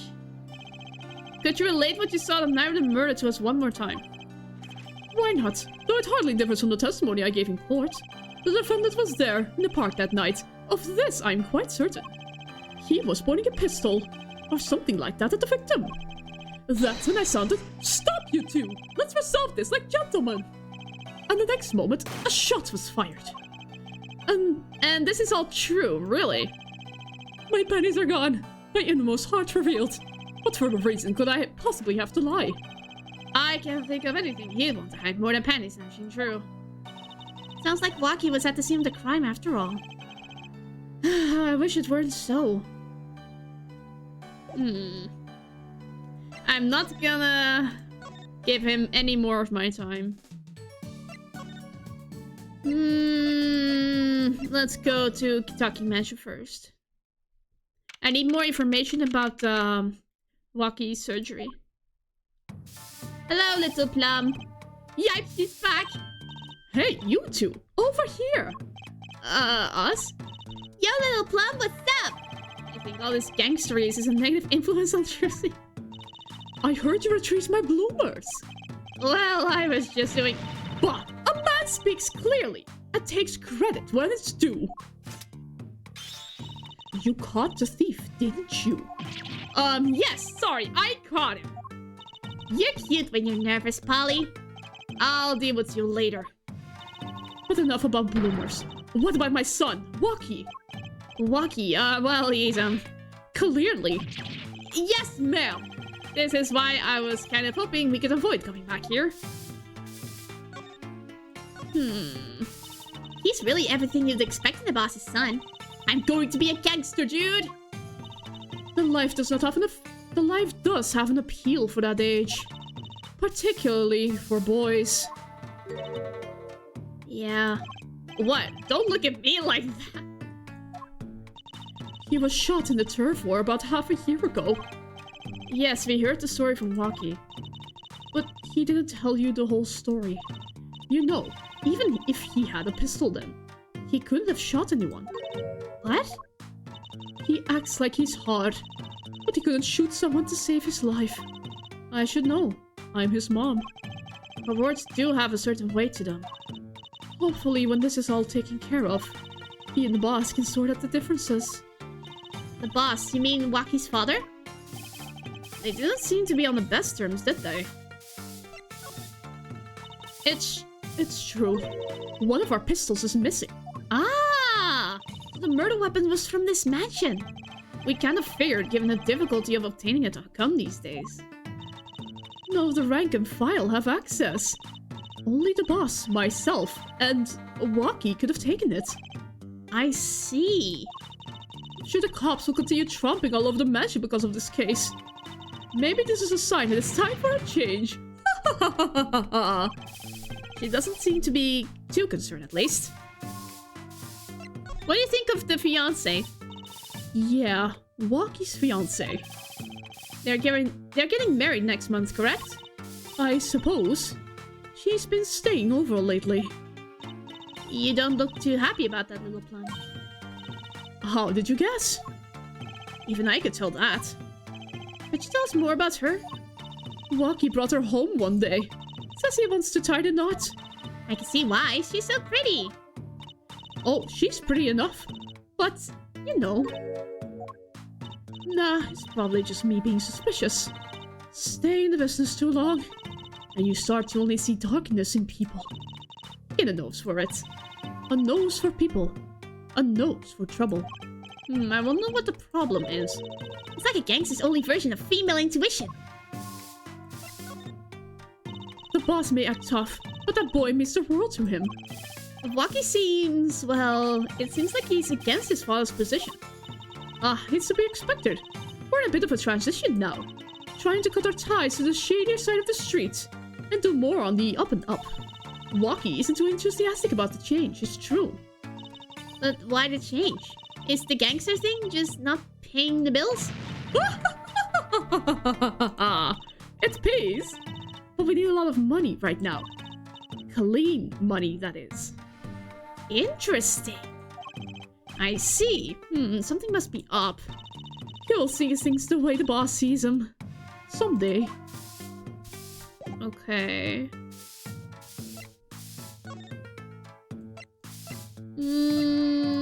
Let's go to Aldoon's house first.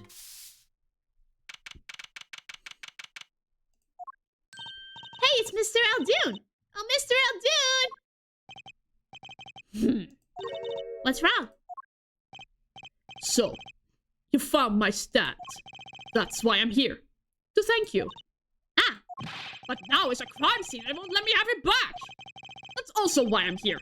I got no other place to go. Ah, I see. How can a noodle stand be a crime scene? That's what I don't get, Juicy Doll. Aw. Even in death, he's after my neck, I tell ya. Bah! Can't even cook an honest noodle. Harmonica. He. Even in death? You mean the victim, Dr. Maractus? I tell ya, it's enough to drive a man to make the soup even saltier. Remind me never to eat his noodles when he's in a bad mood. The noodle stand. That stand. For generations, it serves up the very best noodles as Aldoons could make. A tradition of noodles and salty broth. It's more than a stand. It's history, I tell you. Watch what you say, or it might become true. That's a great story, Mr. Aldoon. A single stand passed down from generation to generation. Of course, to be honest, I didn't plan on doing it. That's right, you said something about that. About you rebelling against your pops, was it? Good memory towards it all. I was a go-getter back in my day. Until my friend next door brought it in.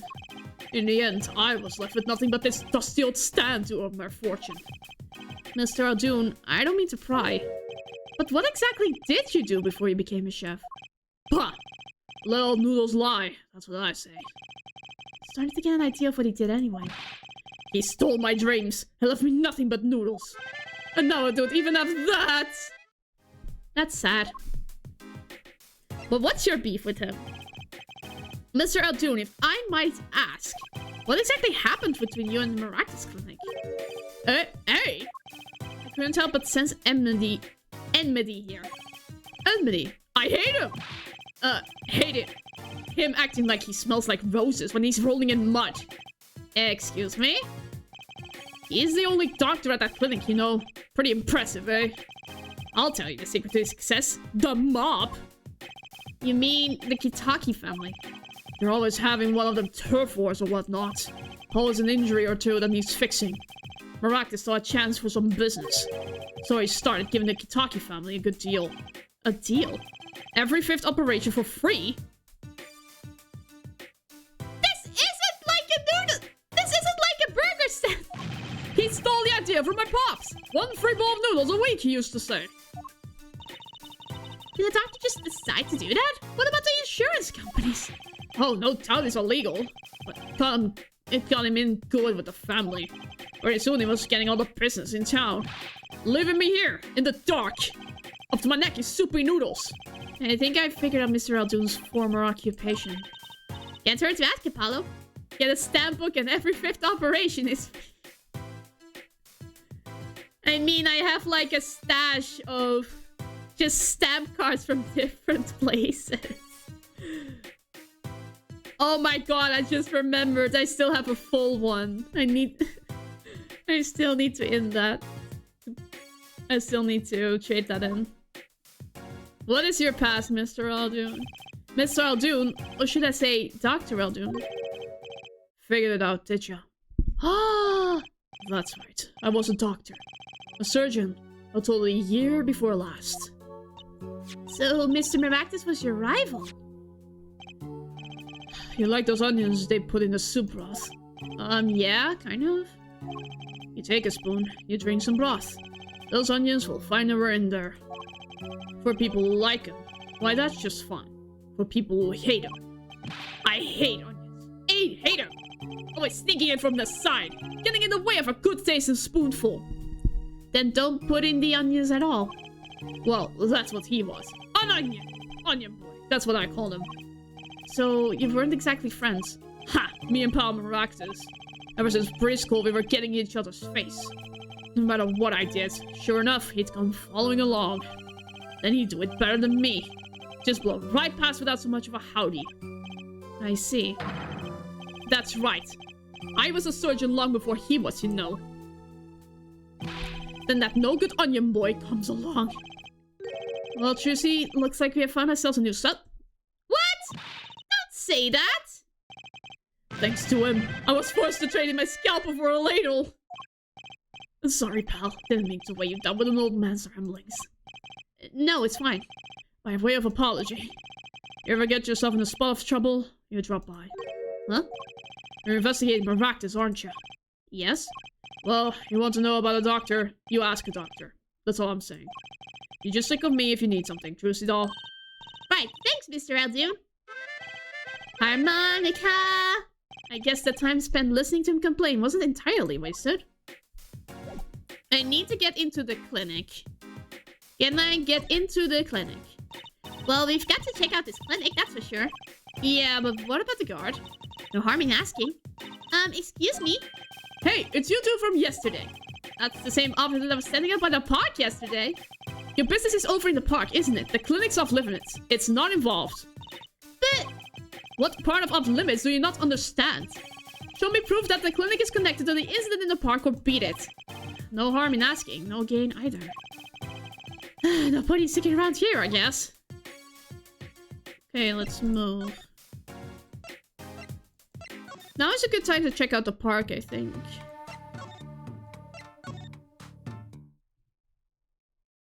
No. Let's check out the garage first, then. Or...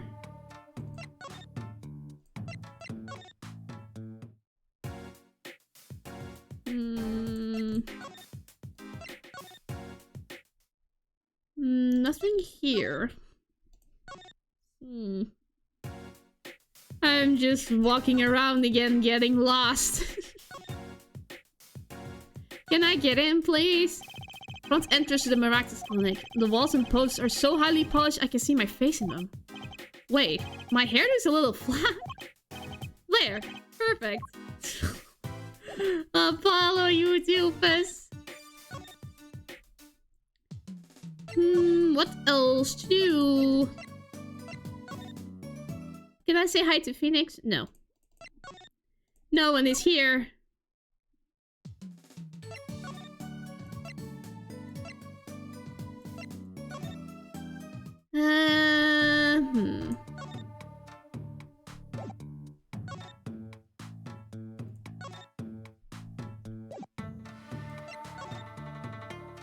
Can I now pick those slippers off from the trash can? This trash can. This is where we found the mirror. Come to think of it, wasn't there something else in here? Something near the bottom. Finally, we can get the slippers too. Look at this. Look on the paint in these. This means they must have been ended up here after Mr. Wright's accident. Maybe they're connected. Let's pick them up. Bingo. A large trash can sits by the entrance to the park. Wait, you aren't going to dig through it? No. What? What? I'm serious. I have no intention of looking through this trash can. Oh, please. Don't hold back on my account. Think that whatever you think about me and trash cans, you're wrong. Can I now go to the park? No. That policeman in the back has been trying to stop that elderly woman climbing the fence since Friday. I think he needs to work on his body strength. Good point. Let me examine that. Looks like that old lady's at it again. Look, I told you yesterday that park's off limits. And I told you yesterday this is how I go home. Okay, you want me to go around? How about give me $5 like yesterday? The con artist strikes. Oh my gosh.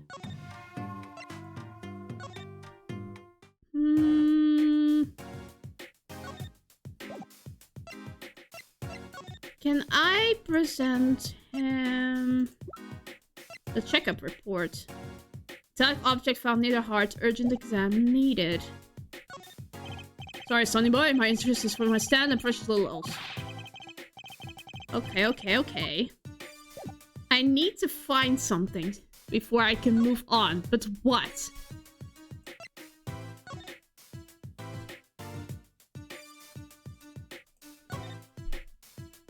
Police car is parked in front of the Maractus Clinic. It's empty. The police must be inside investigating.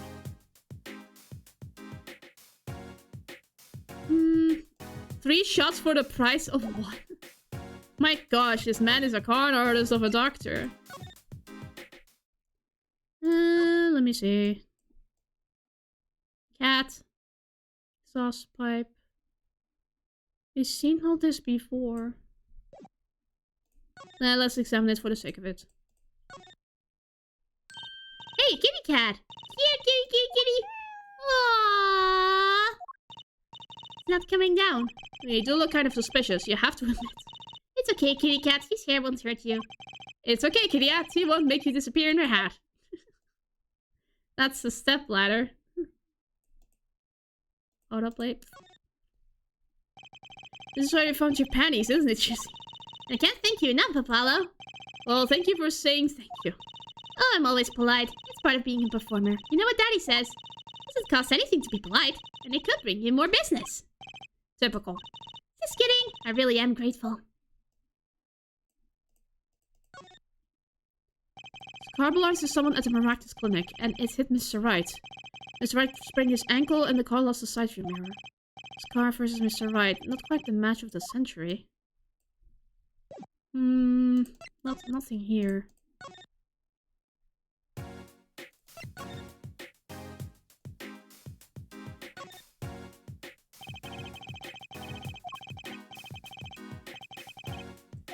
You think he would have picked it up by now? This place is a dump. Mr. O'Doon's house has seen better days, and I'm betting I've eaten better noodles. Apollo, sheesh! Garreloo's dog doesn't look too lively. They say dogs and their owners resemble each other. Yes, there are exceptions. Aww.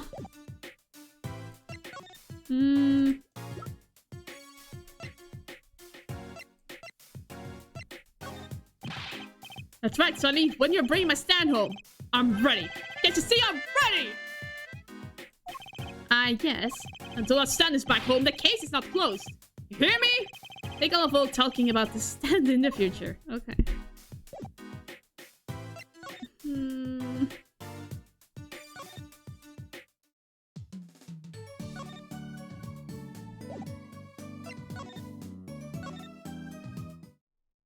No. I'm stuck again. Help! I don't know what to do. Yeah, Stickler is gone. I was hoping to meet with my client. Walkie-talkie's just finished questioning. I'll bring him out. Oh my gosh, thank God! Ah! Great, finally! Oh my gosh, that was the intention. Yo, sup, my little imposter? Ah! What did you call me? Sam, it's you? Sorry, G. I thought you were a leader. My little imposter sure is a strange nickname. She is kind of sus. It's a Clink thing. You won't understand. Did I say imposter? I mean poster. Like poster girl, alright? If you're going to drop the part of that, why not drop poster and just call her a girl? Because she's so much more than that, G. She's like an angel. A fallen angel. So what can I do you for? You don't look so chipper today, Walkie. Worried about your heart condition, maybe. Yeah. A relief to hear. Did your father not tell you that bullets you carry so close to your heart? If not attended to immediately, it could kill you. Man, I ain't trying to hear that! Walkie, please talk in the language people on my age understand. What is a bizarre? Keep in mind, this game was first made in 2007. A man fights to protect what's valuable to him, you know what I'm saying? I miss my fallen angel. Hey, you go get the leader for me. You're my lawyer, aren't you? Lawyer, not gopher. So I hear you're to be married next month. Straight up, we poured the Rupture 40 out of the stew. Alita, oh Snapple Cake, she's so fine. I think he's smitten with her in his own weird way. I was wondering, how did you two meet? I asked Tiala, but she was very vague. Huh? Well, man, if she wouldn't tell you, I best hold my tongue, you feel me? What? Man, what's past is past. She knows that. When I was a leader, I feel like there's things worth protecting out there. You feel me? And my Alita, she's down with that all the way. So both of them are mum about their past. You think you could tell us what happened with you and Palmaractus? There's something you should know. We can talk and start having what you might call a feud with the Revali's family. So about 6 months back, I go into Revali's turf, packing a knife, right? And you were shot. Oldest thing I ever seen. One shot to the heart, but my homies weren't too late. It's a miracle that I lived. It's already considered one of the 7 wonders of the Kentucky family, you know that? So you were taken to the miraculous clinic then. You should have seen their faces when they wheeled me in. You can't just let the boss's son die, you know? I'd hate to have been in that doctor's shoes. Mr. Kitaki's scary enough and he's not angry. But the bullet that hit you, it was never removed. And it's still threatening his life. That doctor, he did it on purpose! The Rivalis paid him off, I'm sure of it! I need to hear more about the night of the murder. That much is clear. Alive in the family is a G thing. It's about being a man. You know what I'm saying? Sorry, I'm not up on my G things. I'm not even sure what the G thing is. But my old man, he's gone soft. He says the old rival gang days are over. He just wants to make money. Isn't that a good thing? Man, there ain't no soul in making money. Better to live fast and die young for shizzle. At least Apollo and I had the same reaction right off the bat. Wait till I run the yard. Then everyone will know what time it is. That's right. OG time all the time. Represent. Apollo, why does he keep talking about old guys? I don't think that's what OG means, Juicy. Oh my gosh.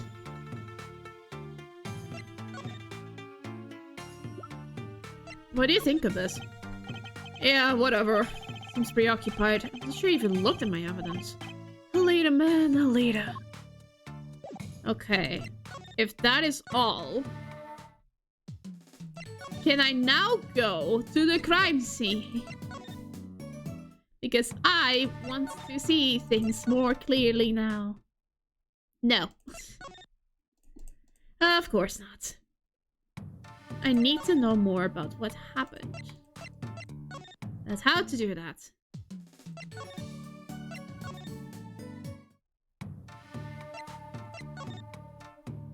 I need to show him something. But what?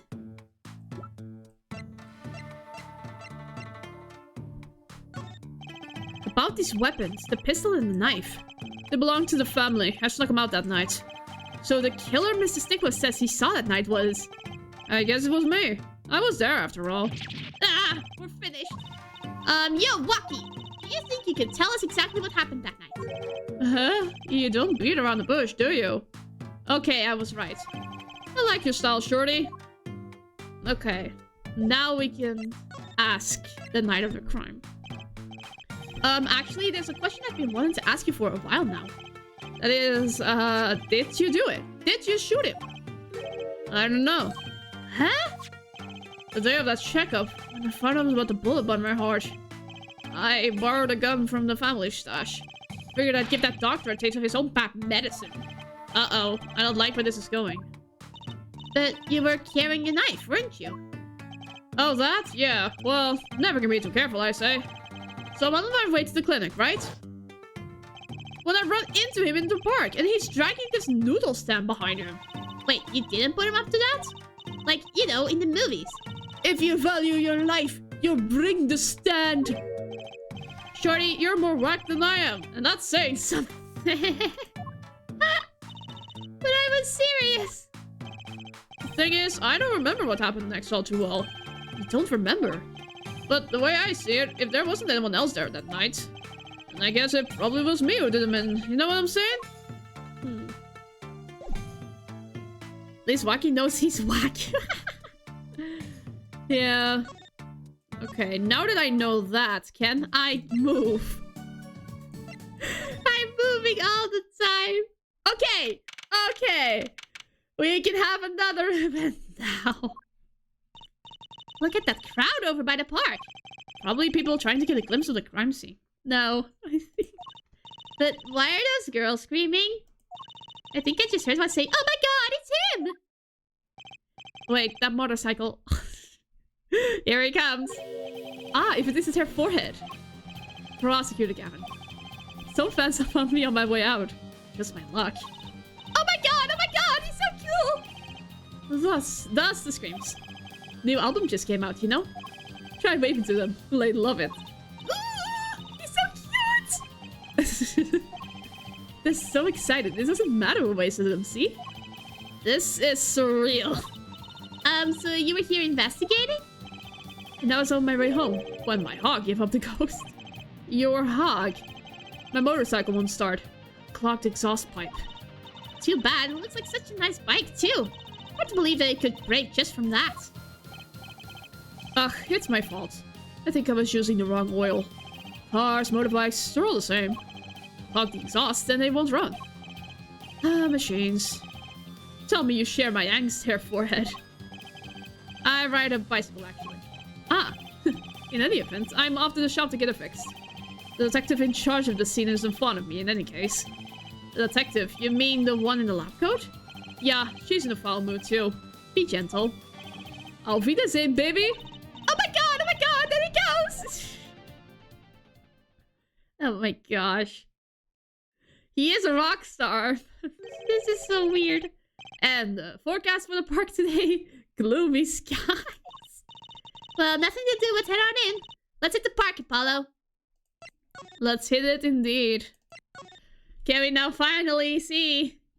Huh? The tarps are gone. Huh? Was something about the scene look different to you? The blue tarps are gone. Maybe that's it. Yeah, I think you're right. Look over there.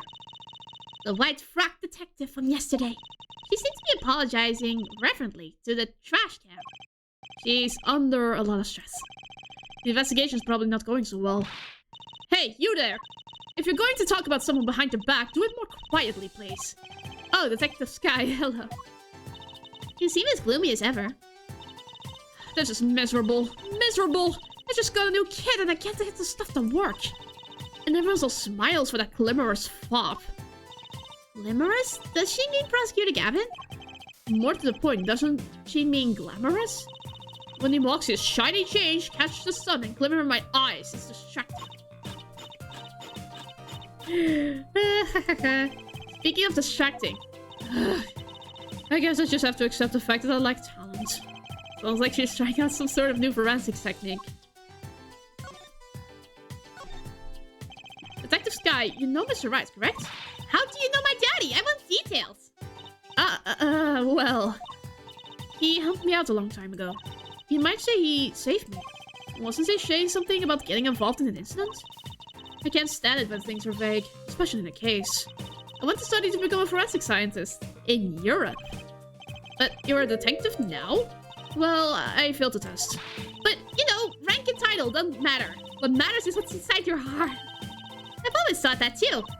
And my heart is full of science. That's why I brought this kit through mail order. And I'm going to test it here before the forensics team arrives. Are you sure that's okay? What's your beef with Gavin? I won't lie, I'm not fond of the man. Those glamorous types always rub me the wrong way. Glamorous, right. Prosecutors should be cool of wit and furrowed of brow. Like Edgeworth? Less glamorous and more simorous, you know? No, actually I don't. Well, that and what happened 7 years ago. Prosecutor Gavin was the one who stripped Mr. Wright of his attorney's badge. What? Really? He was the one? You mean you didn't know? I thought you were one of his boys. Emma, what do you mean by that? I'm neither a boy nor one of his. But let's see what she has. What exactly happened 7 years ago? I never actually heard the details. Then investigate. It's better you learn it for yourself anyway. Okay, fine. The new kits, please. Do you mind me asking exactly what it is you've been doing? Squatting down on the ground like that. Ooh, you want to know? Do you? Well, I splurged on a new toy. You splurged? You mean it wasn't police issue? What is it? I see a roller and glue? This is a footprint analysis kit. Footprint? It was raining on the night of the murder, which means that footprints were left. Oh, does that have anything to do with those blue tarps? Right, the ground was muddy, so I had to protect it as it was that night. Everyone to know exactly where someone was standing? Like your panty snatcher student witness, for instance. Aha! So with that kit... Right. What? Want to try this stuff out? Huh? Are you sure? I mean, we're sort of on opposing teams and all. Oh, psha. We're friends. And to tell the truth, I'm not so good at doing this. Guess I'm a little clumsy. I could use your help. Ooh, I'm good at stuff like this. I used to make magic bunnies out of paper mache. Footprint analysis, huh? Should I give it a go? Yes. Okay, I'll give it a go. That's spirit. Right, allow me to explain. One moment. She's reading the instructions for her kit. Why does this not fill me with confidence? First, we have to pick the footprint, or in this case, shoe prints we want to analyze. I've taken the liberty of marking all the shoe prints in the park. Well, which shoe prints should we start with? We're going to verify the defendant's account. Here's the place to start. Yeah. Shoe prints, prepare to be examined. Ooh, this is exciting! Right, here goes. First, pour the plaster into the print until it's full. You try it. How am I supposed to do that? Just press space where you want to pour the plaster. Like this. Ooh. That doesn't look too hard. If you run out of plaster in your beaker before you're done, you have to start over. Okay. Okay. Bingo. Not bad. You're happier with that than you look. There's like a... I poured it over, no. What's that supposed to... On to the next step. Dry the plaster until it turns white. Right. Just press space to blast it with that dryer. Okay. There, give it a shot.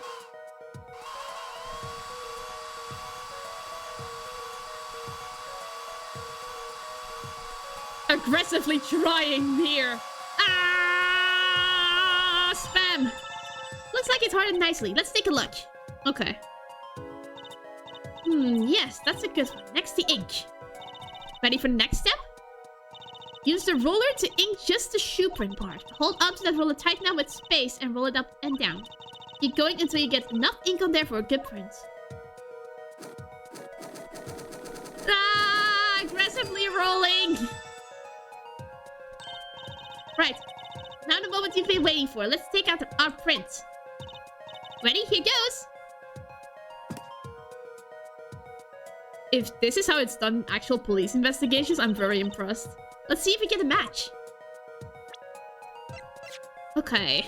Yes, it is a match.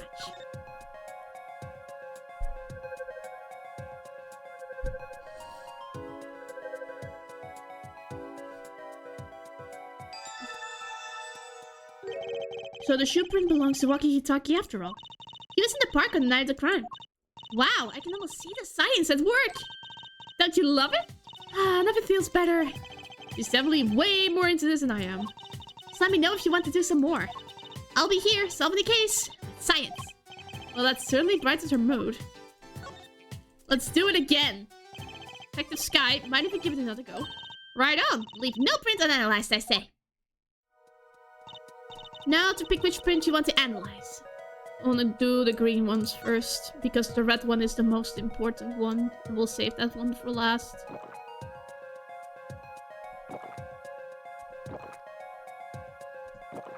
There. Perfect. Okay, looking good. Next, to dry the plaster. Go, go, go! Dry with all your might! Okay, let's take these out of the mold. That's like a standard heel shoe.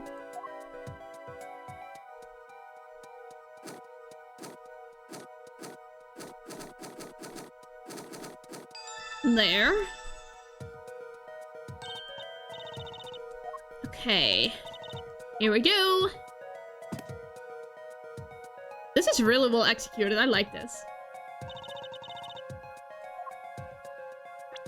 I believe this one is Stickler. Yes.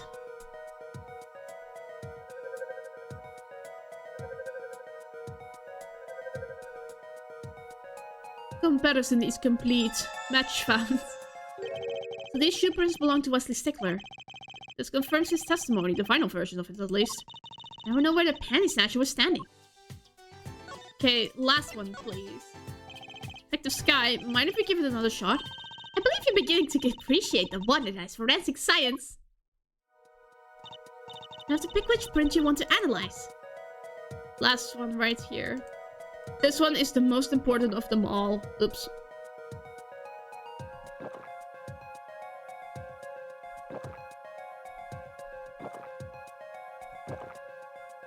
There. Okay, to dry the plaster. Aggressively shake it. Come on! Go faster! Don't quit now. There. Yes, that's a good one.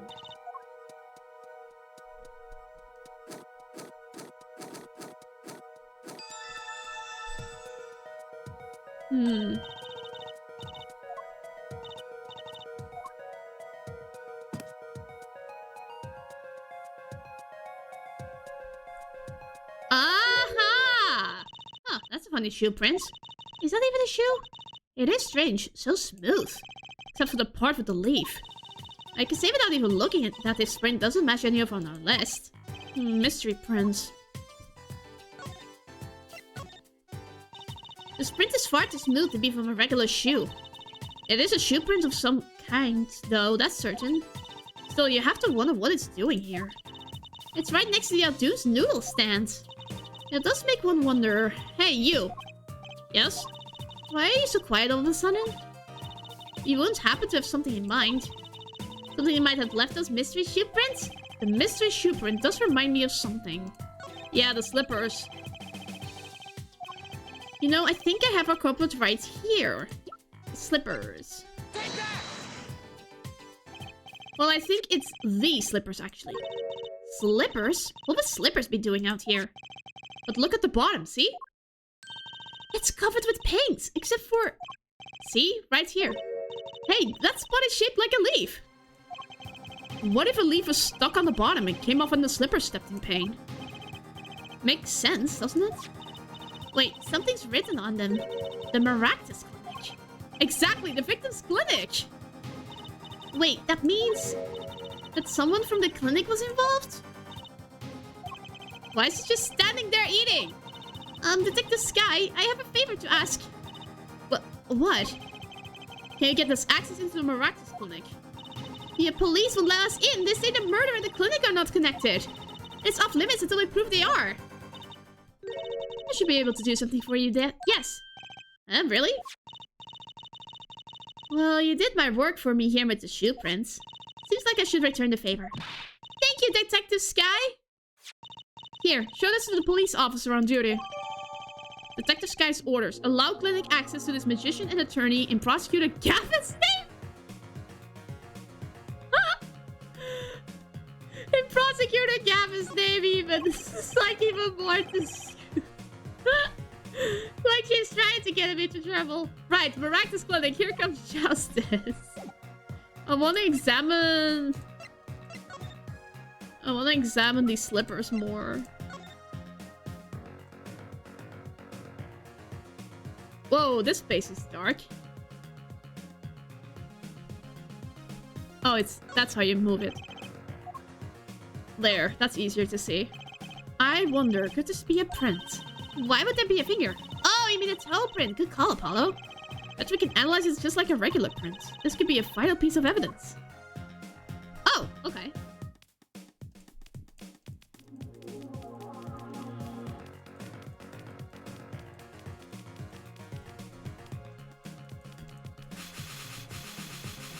There we go. We have a toe print. Hey, it worked. That looks like a big toe, maybe. Wow, I feel like the case is solved already. What's next? You have to match the print, right? Right, let's match it. Wait, the detective didn't give us a list of toe prints, Apollo. Oh, good point. Maybe I should ask her. Get him some expert advice. Guess so. I'm not sure she really qualifies as an expert.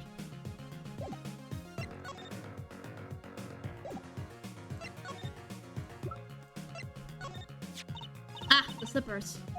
That's quite a clear print there. Toe print. Too bad we don't know whose toe it is. Well, there is a way of finding out, of course. There is? What? All I need is a sample of the same toe print. Of another shoe, for instance. Oh, right. So if the prints match, you'd know the same person wore both. Do I have another shoe worn by the same person? No. I can't think of anything I might have with a toe print on it. Ah, well, it was too much to hope for, I suppose. Let me know if you find something. Toe print sample. We need another person's shoes. And I think we can find it in the Maractus clinic. Can we go in, please? Ah, you two again. When will you learn? Look at me however you want, you're not getting in today. I wouldn't be so sure if I were you. Look what we have. What's this? Detective Sky? Yesterday it was Prosecutor Gavin, today's Detective Sky. Who are you two, really? Now he's suspicious again. Well, you got the orders, I gotta let you in. Have fun. Thanks, Mr. Officer. Let's hit it, Apollo. Yes, we can finally enter this place. Would that mean they would wear shoes without socks for it to have dolphins for bears? I mean, with slippers, it makes sense. But a shoe without socks... Yeah, with normal shoes, you have to wear socks. Huh, kind of an at-home sort of place, doesn't it? This place has a connection to the murder in the park. I'm sure of it. Police guy out front wasn't so sure. Beyond it being where the victim lived, looks like the police's team gone home for the day. There might be some clues lying around. Let's get cracking, Apollo! Yeah, the thing I see immediately are the bowls and the shoes. Look at all these bowls. They're from Eldoon's Noodles. They're Mr. Salty. And I think we figured out something. I think we have. Mr. Eldoon must do takeout. No, not exactly what I was thinking. All the bowls have been washed clean. I think we found our first clue, Trucy. No. There's a single pair of sandals here. Okay, with sandals, it is acceptable to not wear socks. Wait, but why would there be sandals here? Unless they belong to one of the patients. Or maybe it's a visitor that's come to see Dr. Maraxis. You think they'd use his house entrance instead of the clinic entrance in that case? And if this patient or visitor is still here, why did they leave without their shoes? Better take a closer look at these, just in case. And I see that there's a pair of slippers missing. These must be the slippers for the patients at the clinic. Same as the pair we found, of course. Look, a single pair is missing from the rack here, too. And ours have paint on the bottoms. Which means they were taken out of here the night of the murder. Right. Paint's from the hit and run after all. But what were a pair of clinic slippers doing in that trash can? What were they doing at the scene of the hit and run? I now want to analyze... Wait. Let's see if I missed anything. A door. Look, this door says doctor's office. This is a victim's private office? It's not locked. Too bad. Why too bad? I like opening locks. It's kind of a hobby of mine. Like those little bike locks, don't even bother putting them on when I'm around. Very reassuring, that Jersey. That's probably not a hobby you want to tell too many people about. Hmm? Ah! Apollo! That sound! It came from behind this door! Someone's in there! Let's check it out, Trucy. A break-in! They left through the window! Wait, Apollo! You're too late to catch him now! That must be her experience as a Bandersnatcher chaser talking. Well, we should tell the police. Let's check the room out first, Apollo. If we can call the police now, we'll lose our chance. You're right. She's better at this than I am. Well, one thing's for certain. This clinic and our murder case are looking pretty related now.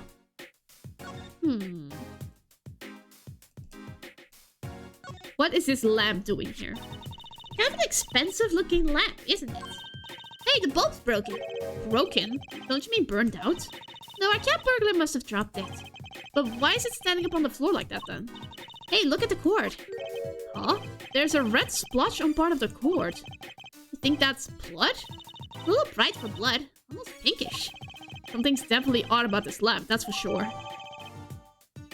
With a red stain on the cord. I want to examine this lamp.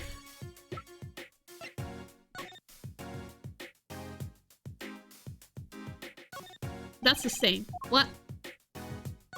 There we go. Is that a lipstick mark? Gotta wonder what left that stain. Wait, I know. Maybe it was left there by a red marker. Like, they were trying to write their name and slipped. Why would anyone write their name on a lamp cord? I used to write my name on my magic ropes.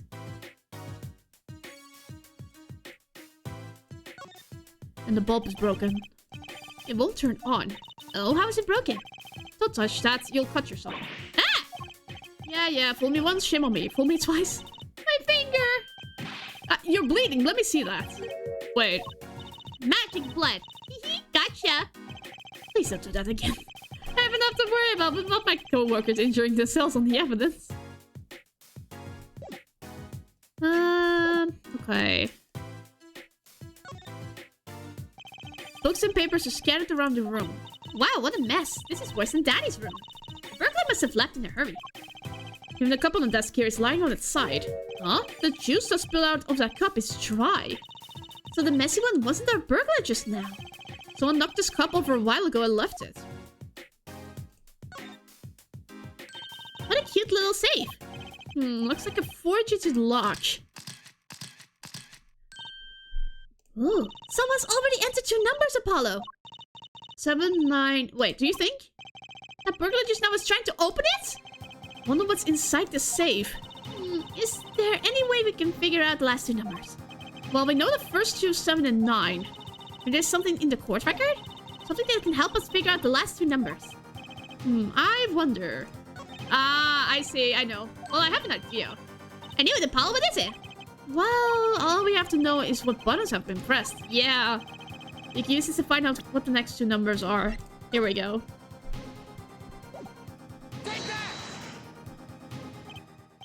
When you press the buttons, you have to touch them. With your finger, right? It will leave a print. When you open a safe, you don't press any buttons other than the right ones, right? So if we can find the buttons with fingerprints, we'll have the safe code. Not bad, Apollo.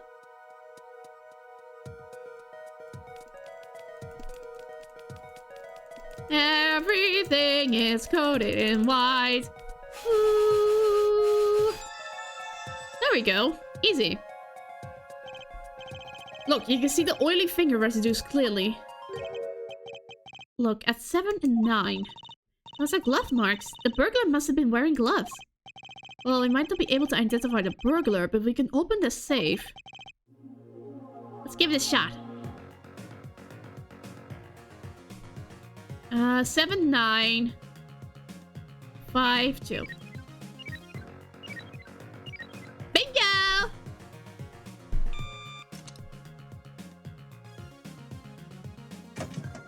And we're in. It opens. This looks like a medical chart. There's an x-ray here with it. An x-ray? Can't make heads or tails of it. And I can't read the chart either. It's only medical speak. But the names are easy enough to read. Look, by patient, it says walkie-talkie. This is Walkie, our client's chart, huh? Why would this one chart be here in this safe? Let's see. Physician's signature says Palmaractus. Eh? What is it, Apollo? Look here where it says who filed the chart. Let's see. Nurse Alita Tiala? Alita Tialita is Walkie's fiance! That's one eater too many, Apollo. Never mind that. What's her name doing here? How should I know? So, I guess it means she's on staff in this clinic.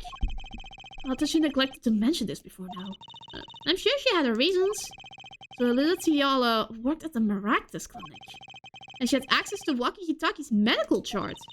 You got the I and Y wrong, Apollo. I'd be very interested to find out what this chart says. Who could help us decipher this? Okay. Also, what is this? This looks like a bullet hole. The second bullet! You can still see the bullet sticking out of it. Why is it in the middle of a safe? Hey, the bullet came out. The tip is all squished. Not surprising given that it was fired into a metal safe. This bullet's got a story behind it, that's for sure. Okay, I think that's it.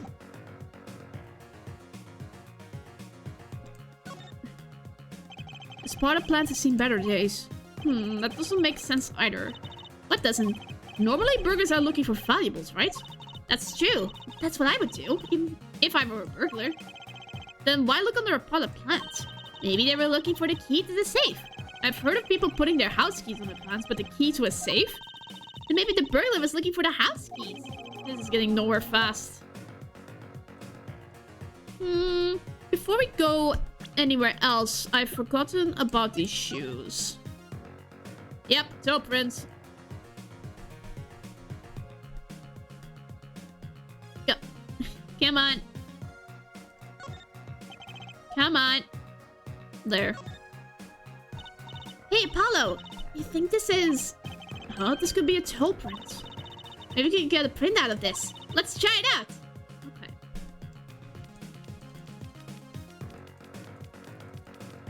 Spread it out, and then blue. There! Hey, it worked! That looks like a big toe, maybe. But wait, I mean, it's great that we got the prints, but is there such a thing as a list of toe prints?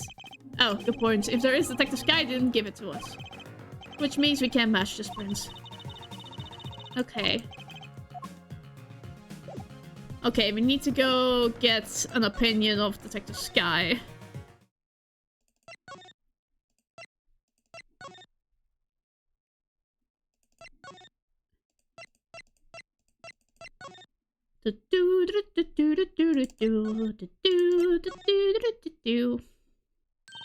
I know that face.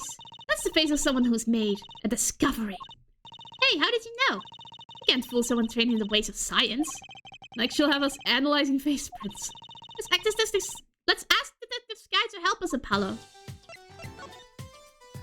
Okay, slippers again. We now have the shoes that match it. Ah, the slippers. That's quite a clear print there. Okay, I've read this before. Do I have another shoe? I think I just might, actually. Really? Beginning to suspect something here. Detective Sky, can you compare this sample with this other print?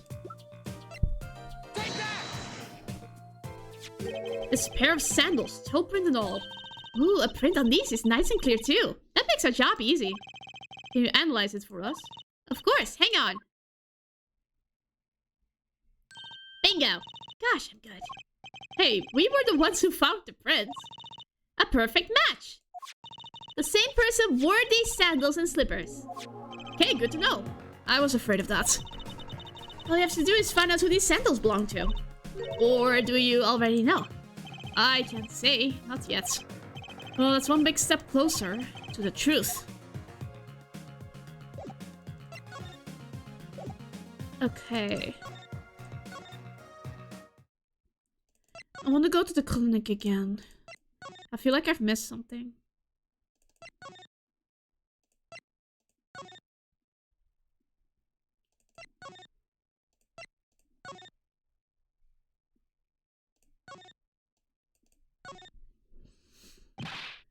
Whoa, what are those? The wall is covered with beakers. Something's moving inside that one. You look, Apollo. Hey, look yourself. You can't... Oh, it's a goldfish. Wow, they're all fish. So many kinds. Whoever designed this has a sixth sense of humor.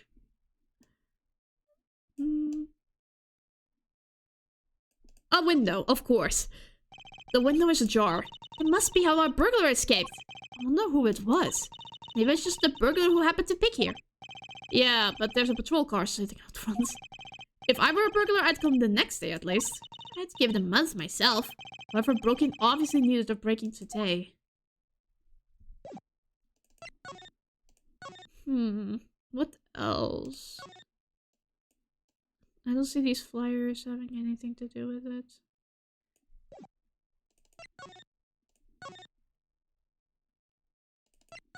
Where, oh, where? Oh, Phoenix is here. Ah, the prodigal attorney returns. Welcome, Apollo. I heard you did well in the trial today. Here to discuss something. I could use a little diversion. What did Detective Sky say? If you want to know something, you have to investigate it yourself. Mr. Wright, tell me what happened 7 years ago. Please. I want to know. I need to know. You certainly didn't waste any time getting to the point. 7 years ago, I was standing in a courtroom on behalf of a client. The case involved the death of a certain magnificent genius. I'd be surprised if you hadn't heard about it. It was all over the news, I remember that. You were up against Prosecutor Gavin, weren't you? Yes, he was only 17 years old at the time. What? 17 years old? That's still high school! I took the bar exam abroad.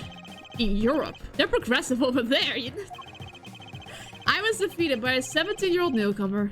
In my shame, I'll have to practice forever. That's all. That's all? How could that be all? What do you mean? What about what they were saying on the news about forged evidence? They sent you forged evidence and had your attorney's badge stripped from you. He's not gonna say anything. Tell me, how does it feel? How does it feel to stand here before Phoenix Wright, the fortune attorney himself? How does it feel? I don't want to believe it's true. But what about what happened in my first trial? Did you notice in today's trial, there was a single piece of forged evidence? I'm talking about evidence that shouldn't have existed. A naughty magician's trick. I don't see you jumping to my defense on this one. Maybe I did forge evidence. Maybe I didn't. It doesn't really matter now, does it? But I'm not an attorney anymore. That's the only truth you need to know. Mr. Wright. Looks like he doesn't want to talk about the accusation of forgery from now. Okay. Has that triggered anything? I want to do something else, but...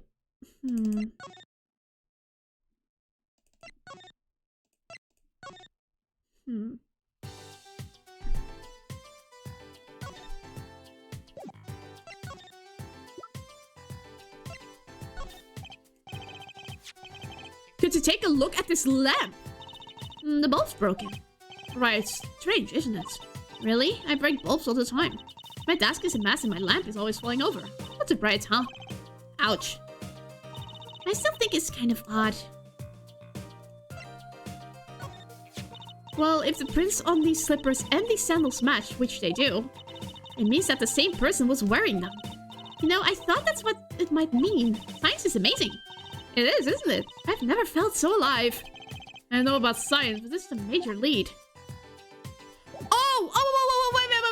Wait. I think I know what I need to do. I need to confirm whose shoes these are. And if I have the right person in mind, then I need to ask her boyfriend. Please? Is he here? Hopefully he's here. Don't cry, Angel. Daddy's back and Daddy's... Oh, you again? You always have to announce your entrances like that. Man, my old man, Man! Now I'm all in the funk and it's his fault.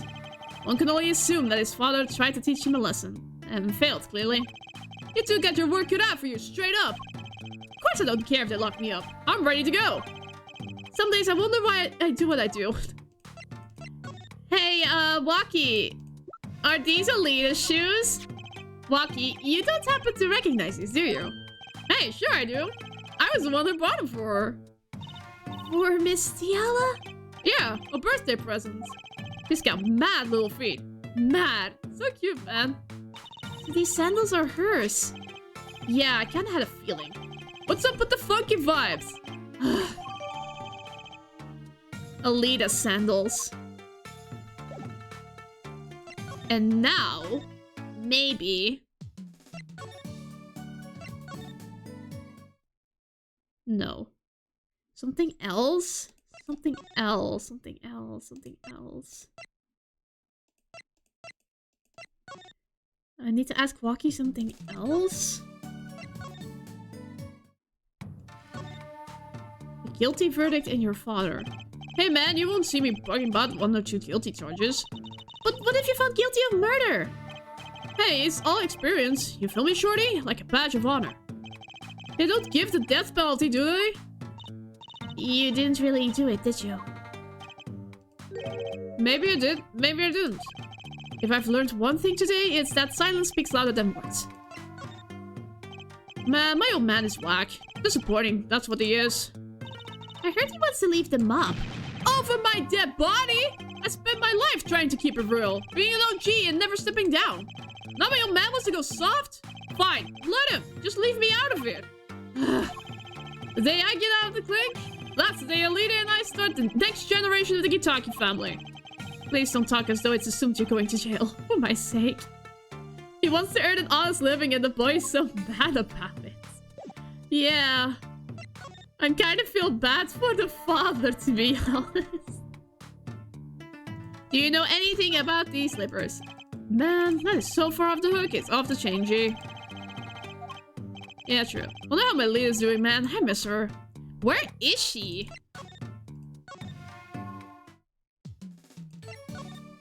I need to do something.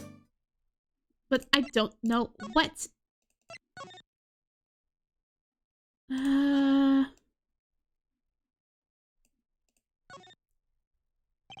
Played on the story's doctor's office.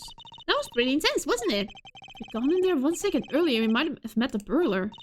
But Apollo, what would be upset if we did see them? Can't exactly shout out, Hey, who are you? Just like a certain punch. I'll think of something cool to say for the next time we do meet the burglar. wait a sec. Do I need to show Waki his medical records? Maybe? I don't know. I keep going back to Eldun's house because I know that he can decipher those medical records.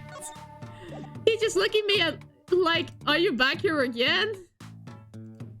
Oh, does he recognize the bullets? No.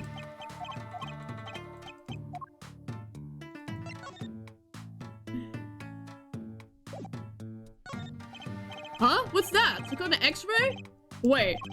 That's right, Waki. It's yours. Hey, look. I don't smoke or nothing. I'll live long, right? I don't think he gets it, Apollo. Eldun said he would help, but he isn't helping.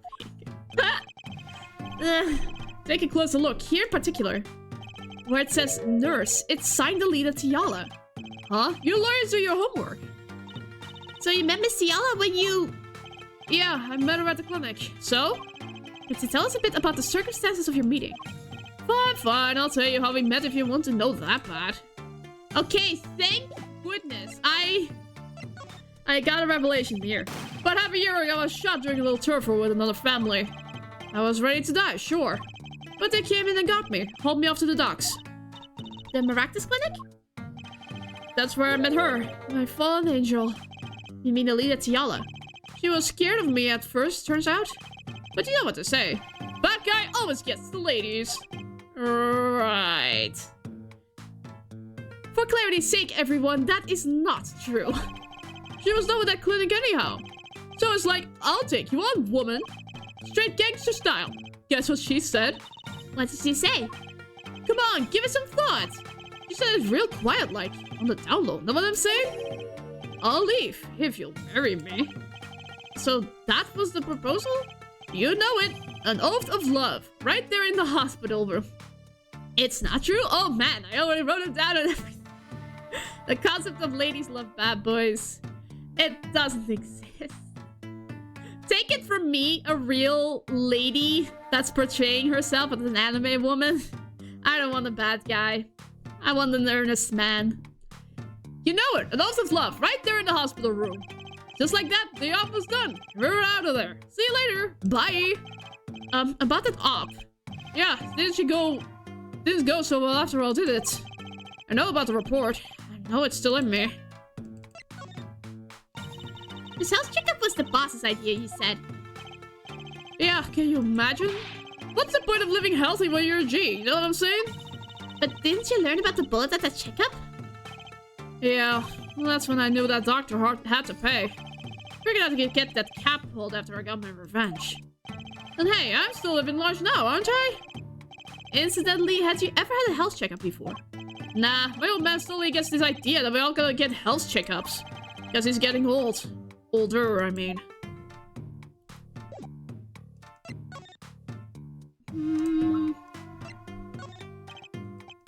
Yeah.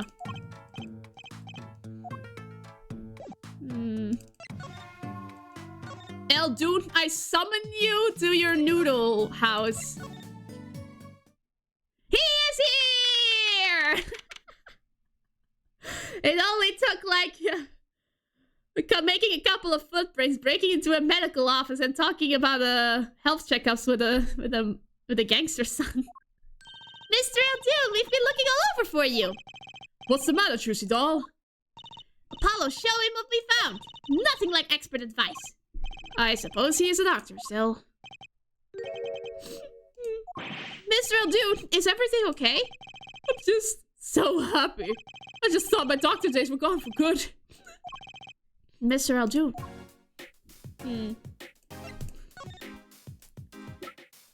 Well, behold. Mr. Aldoon, could you take a look at this? A medical chart.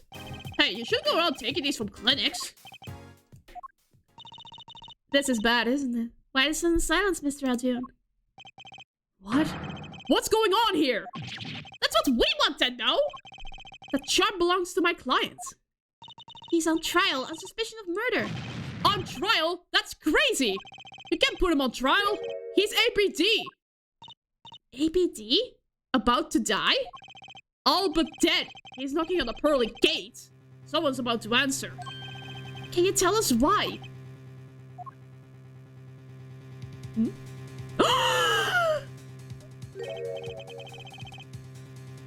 Oh my god. My mind is blown. Was that his real hair?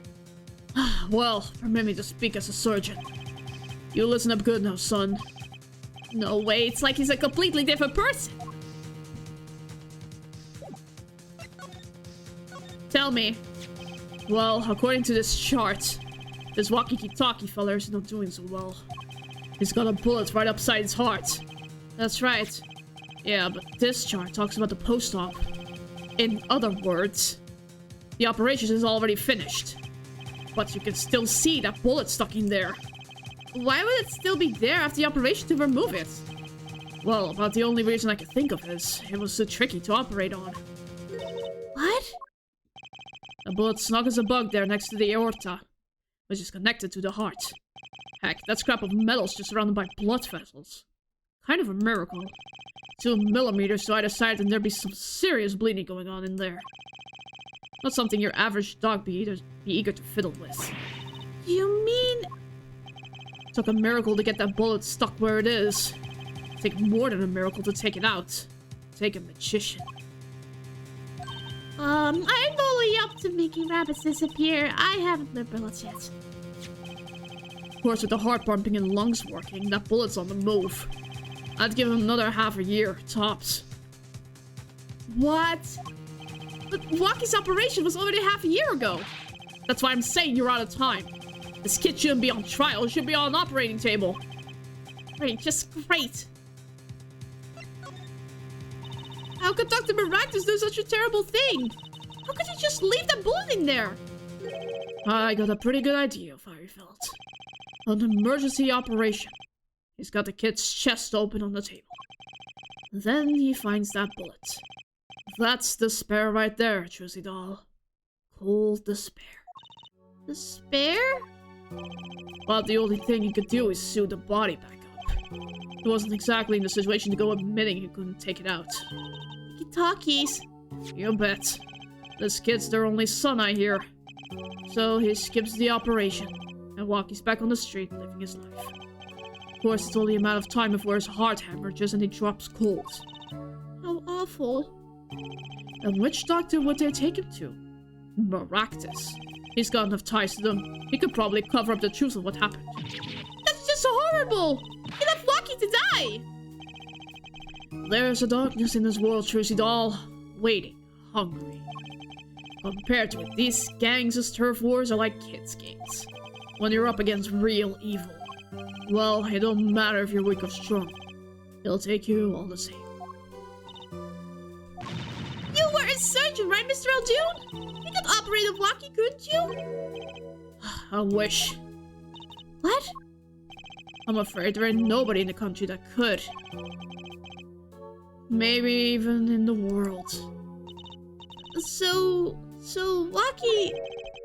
He's real lucky to be alive, even now. No! There's one problem. Hello? This chart, look at the nurse section. She knows the truth! Alita Tiala! That's right! This operation was how they met! Yeah, the problem is she knew. She knew about Waki's condition, guaranteed! Why didn't she ever tell him? It doesn't make sense. If she knew her patient was in serious danger, you'd think she'd want to get that second operation before getting engaged. She was counting on Waki to die so that she could get the inheritance. What was she thinking, Apollo? What were you thinking, Alita Tiala? I know exactly what she's been doing. Oh my god, that is a heartless woman. My gosh. Can't believe he had fake noodle hair. What a rascal. Let's be honest, it was very obvious his noodle hair was fake. He has been eating it. Okay. Apparently, I was blind. Let's save our progress. I will also disappear for 3 seconds. 3, 2, 1.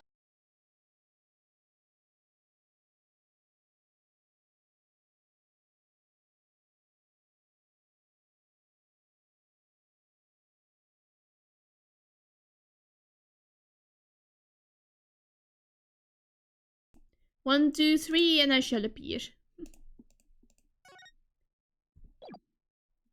Continue to the next chapter. We will finish this trial today. We're still under 3 hours. We should be fine.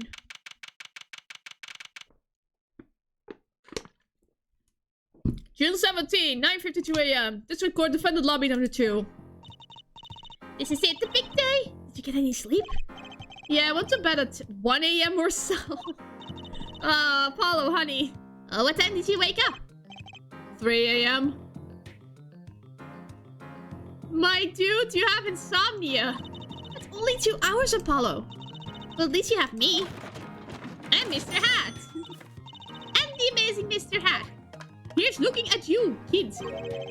Good luck today, Apollo. And that voice. Ah!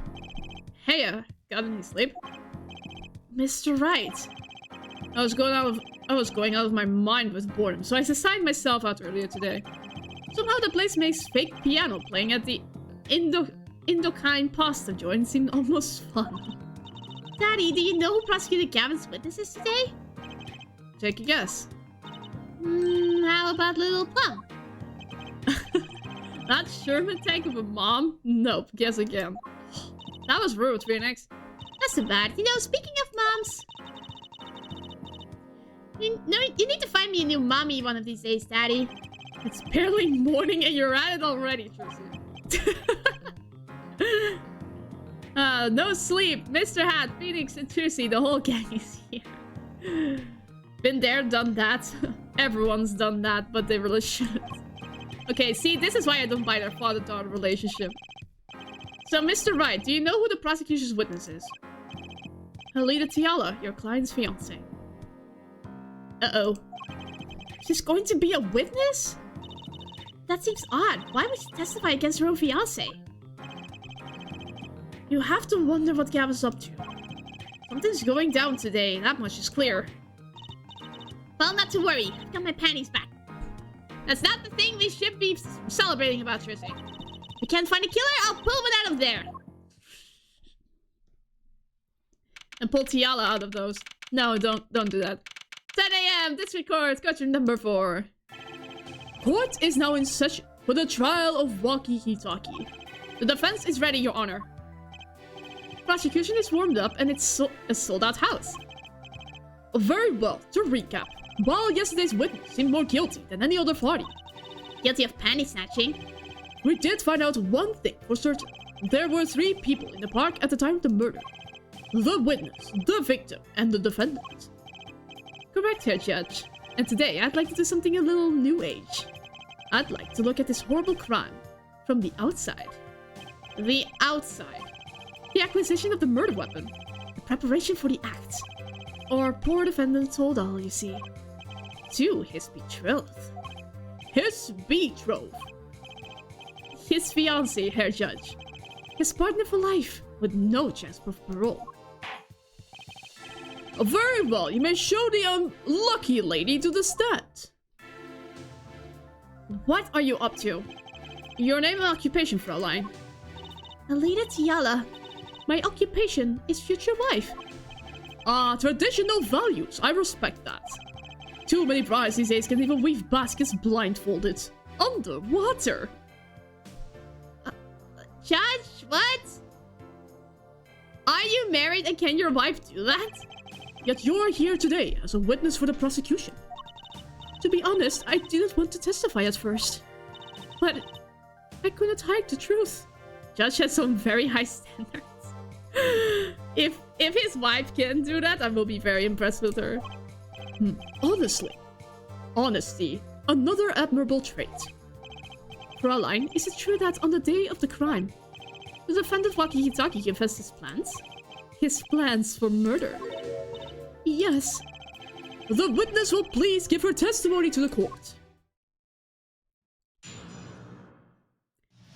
Okay, what are you up to? It was the day that the family health checkup results came back. When Waki found out that Dr. Maractus had lied, he flew into a rage. I'll teach him, he said. He took one of the family's pistols. And you already know what happened that night. I just don't see how anyone but Waki could have done it. So the pistol did belong to the Kitaki family then? Yes, with regards to this, an investigation is underway at the Kitaki mansion. I'm charged of the possession of illegal firearms. And the bullet that took the victim's life, was it fired from the pistol of the defendant procured? Yes, this has been proven. How can you prove something like that? Bullets carry marks from the barrel that fired them, called rifling marks? I thought it was called ballistic marks. Rifling marks? Think of them as being a gun's fingerprint, left on every bullet it fires. And when did you first hear about Waki's plan? It was the day of the murder. I should have stopped him. I just didn't think he would actually do it. Very well. The defense may begin the cross-examination. Okay, which of these needs further pressing?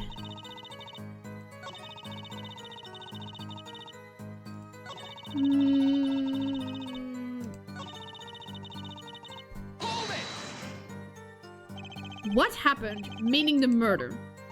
I tried to stop him, I really did. But Waki wouldn't listen. Our defendant was nothing enough determined, it seems. The last thing you should do is blame yourself, miss.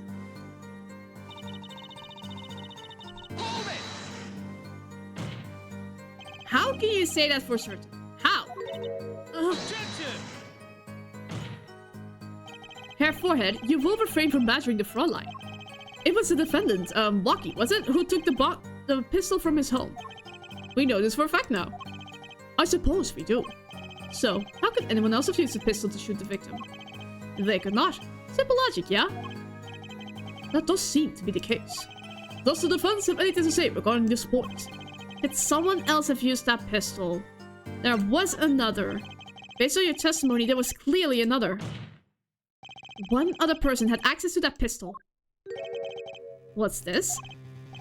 Interesting. Let's ask the defense then.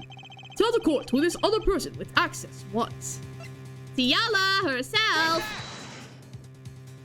Well, of course, I mean, you, Miss TuMiiA. Huh?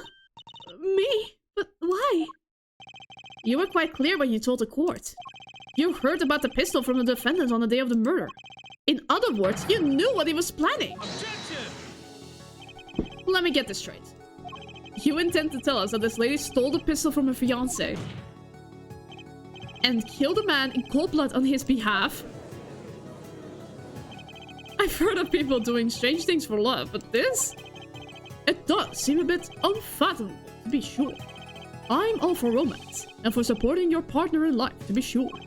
But I think I would hesitate at murder. I'd hope you do more than hesitate. But what if a different connection could be proven? A connection between the witness and the victim. You might find that she had a personal motive beyond wanting to help her fiancé. That would put things in a slightly different light. What possible connection are you suggesting here? You know what I'm starting to think? I'm starting to think that the police never looked inside that safe.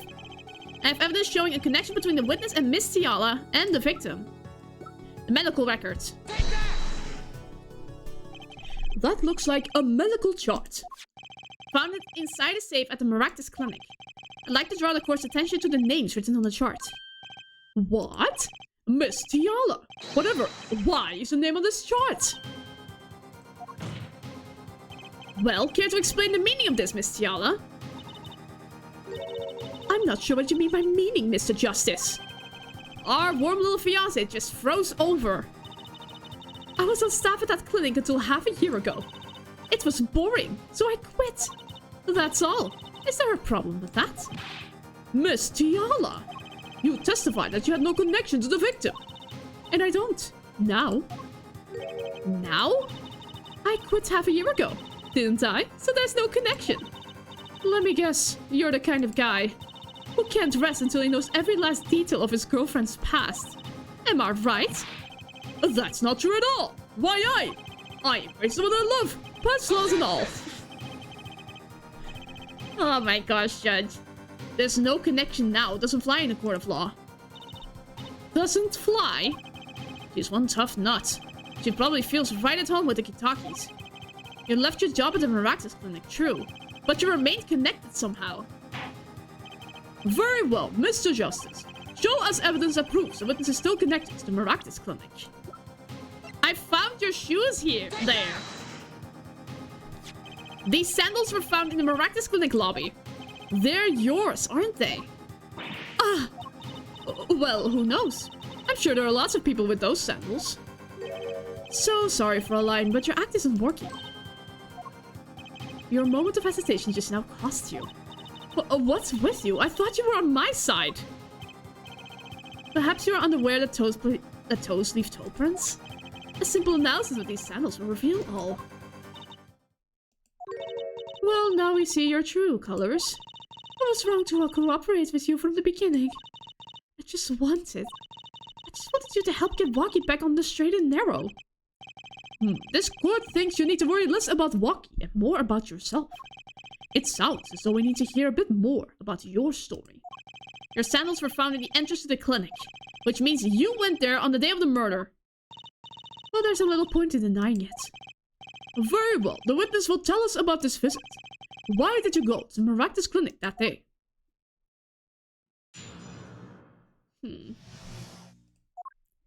I did go to the clinic that day. My first time in half a year since I quit in January.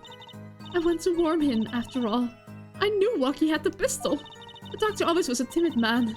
Too timid to admit his own mistake. Why else would I have gone? I'm not hiding any dark secrets.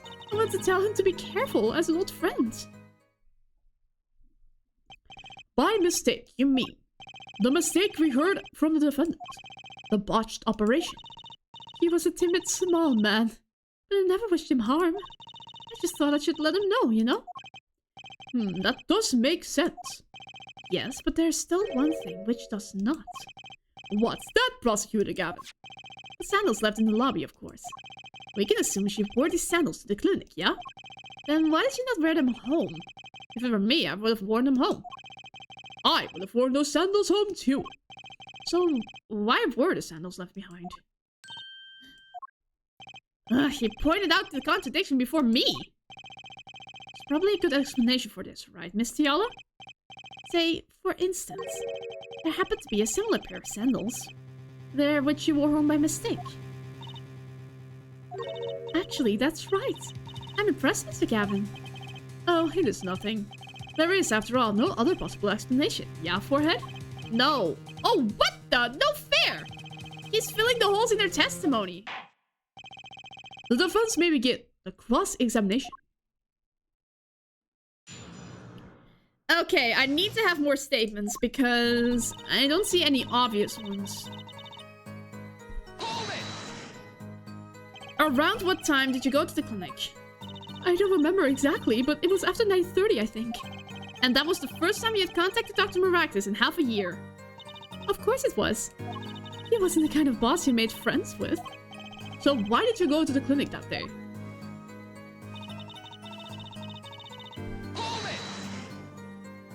Did you want Dr. Maractus to run away?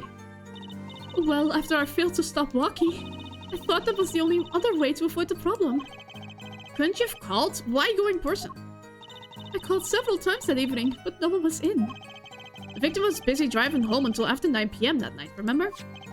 This was proven by his mirror yesterday, yeah? I thought if I warned him, he would run away for sure. Knowing the doctor.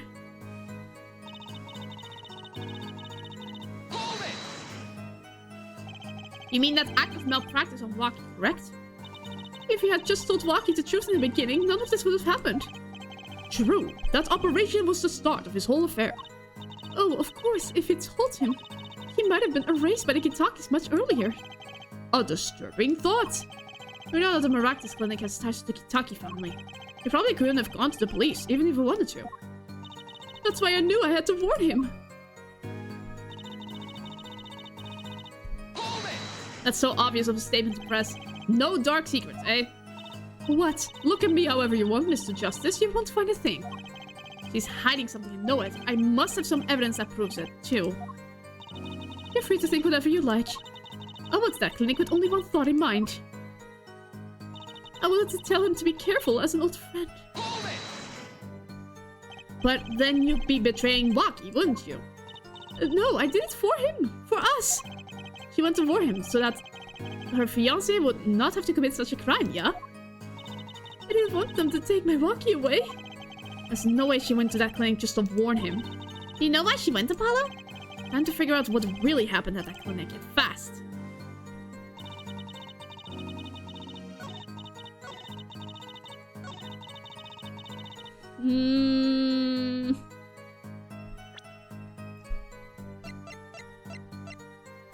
Why else?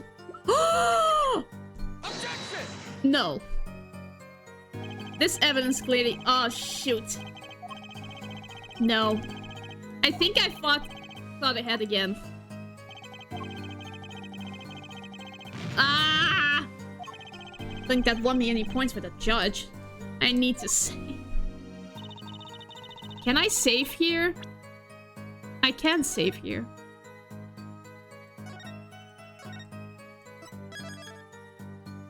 Okay.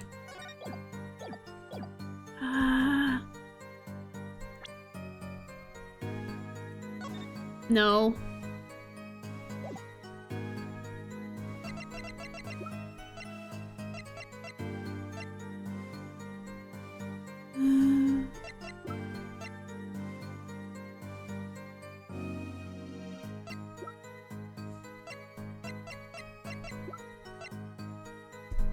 No! Oh gosh, dang it! What?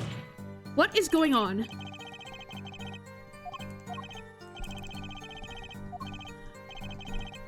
What do I say?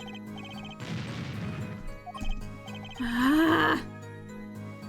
Why else would I have gone? I'm not hiding any dark secrets. What?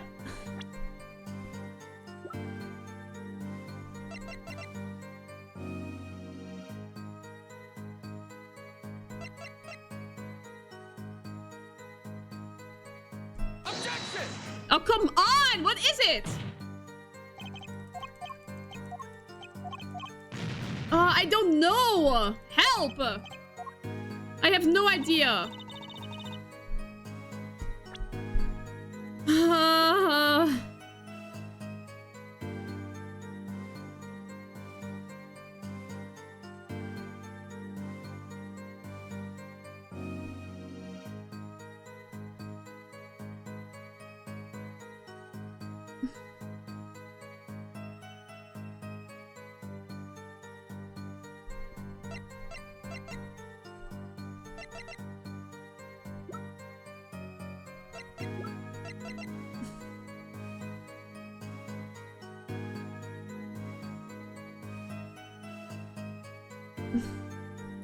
I need to see the other statements again.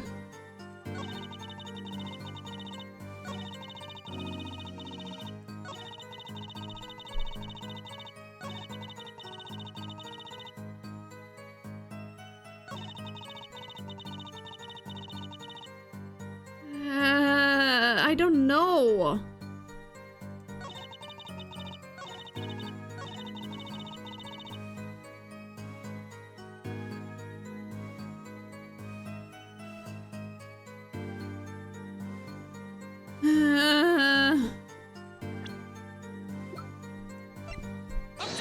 No. I have no idea.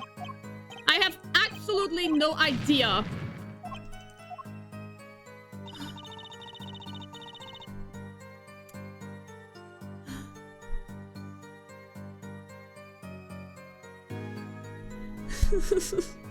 I have absolutely no idea. People help. I have no idea. Send Waki's chart on Alita's fourth statement. But if I do that... Didn't I show that earlier? Why would I show it again? Didn't I show that before?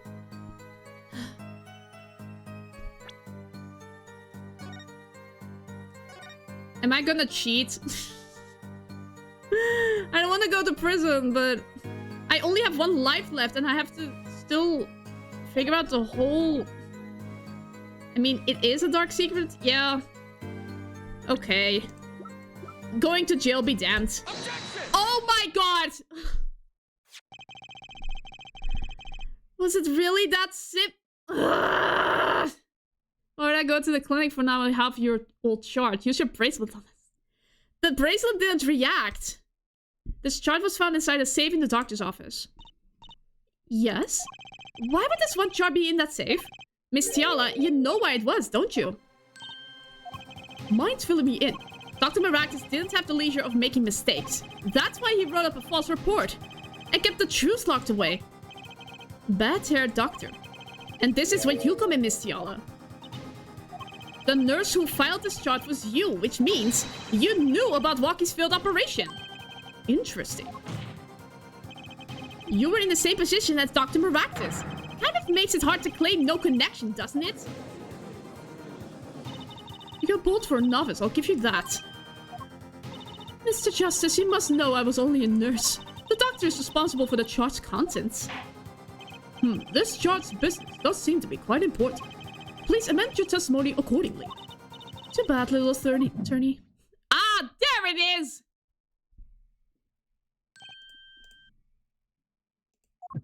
There it is. My bracelet's reacting again. What is it, Apollo? I felt my bracelet tighten just now. Your bracelet! Just like yesterday, like you said! When the witness is unsure of something, their nervous habit gives them away. But I can't see anything, Apollo! Huh? Then what's my bracelet reacting to? Wait, maybe... Yes, that has to be it! What has to be it? Your senses, Apollo. They must be sharper than mine! Whoa! Huh? I can't see it, but you can sense it! I don't know about that, Trucy. I don't have some kind of special power or anything. Listen to me, Apollo. There's a weak point somewhere in Miss Tiala's testimony. But we don't know what her nervous habit is. Well, then what do we do? You have to perceive it yourself, Apollo. With your eyes and your senses. And it's up to me and my bracelet. I don't know why, but the bracelet helps. Somehow touching it helps me focus. Let's give it a shot and bring out that testimony.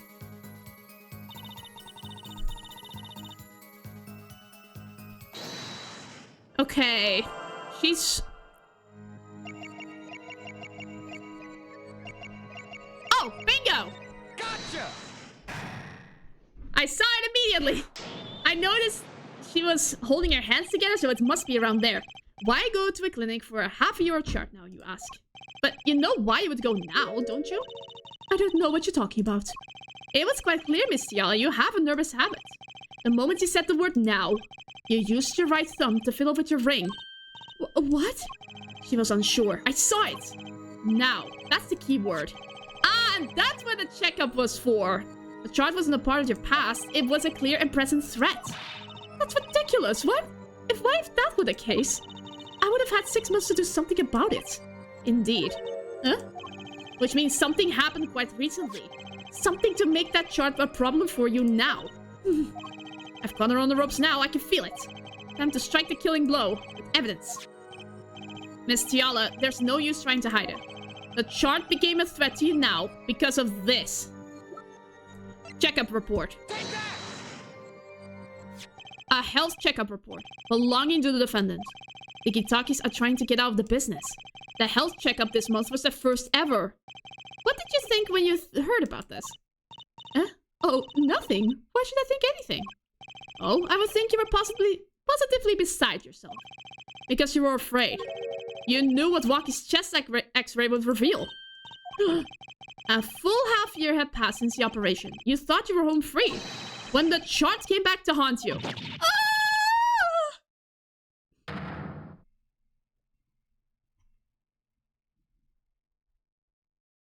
Bingo. That's all, Your Honor. What just happened? Did the witness just admit to lying? I sensed it.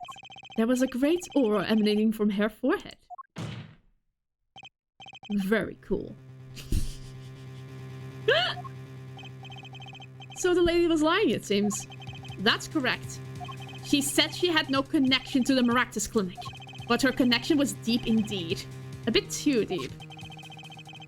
If the Kitakis got a hold of this chart with her name, she'd be finished. Isn't that right, Miss Tiala? You guessed it. Very cool. Cool as a cucumber, in fact. Order, order. I did it! I broke her testimony! Amazing, Apollo. I didn't see it at all. I was right about you. Wait. Miss Tiala. It's true, that chart was bad news for me. That's why I went to meet the doctor that day. But that's all. I told him about Waki and went home. It appears this cross-examination is far from over. What? She hid the truth from us. This is clear, yet it is not clear that this truth has anything to do with the case at hand. Very well. The witness will add this to her testimony. And we'll have a bit more cross-examination. I was so close! You're still close. Keep on her, Apollo. Nothing happened at all. I warned him and left. How did Dr. Maractus respond to the warning? Oh, he was quite surprised. Panicky, even. Who wouldn't be scared to learn a Kitaki was after them? Incidentally, this court is not afraid of any mobsters. Why, we had a life-threatening situation just yesterday, right here in this court. Yeah, really impressive the way you stood up to the attack of the amazing Mr. Hatzer. After which I carried you back to your chambers. Sounds like the judge had quite a fight.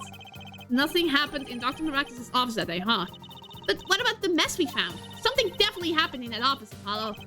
I know, but we can't prove when it happened. Nor that Alita Tiala was in any way involved. Well, let's try putting some evidence up anyway. There's no way she went to that clinic just to warn him. Do you know why she went, Apollo? Time to figure it out, and fast.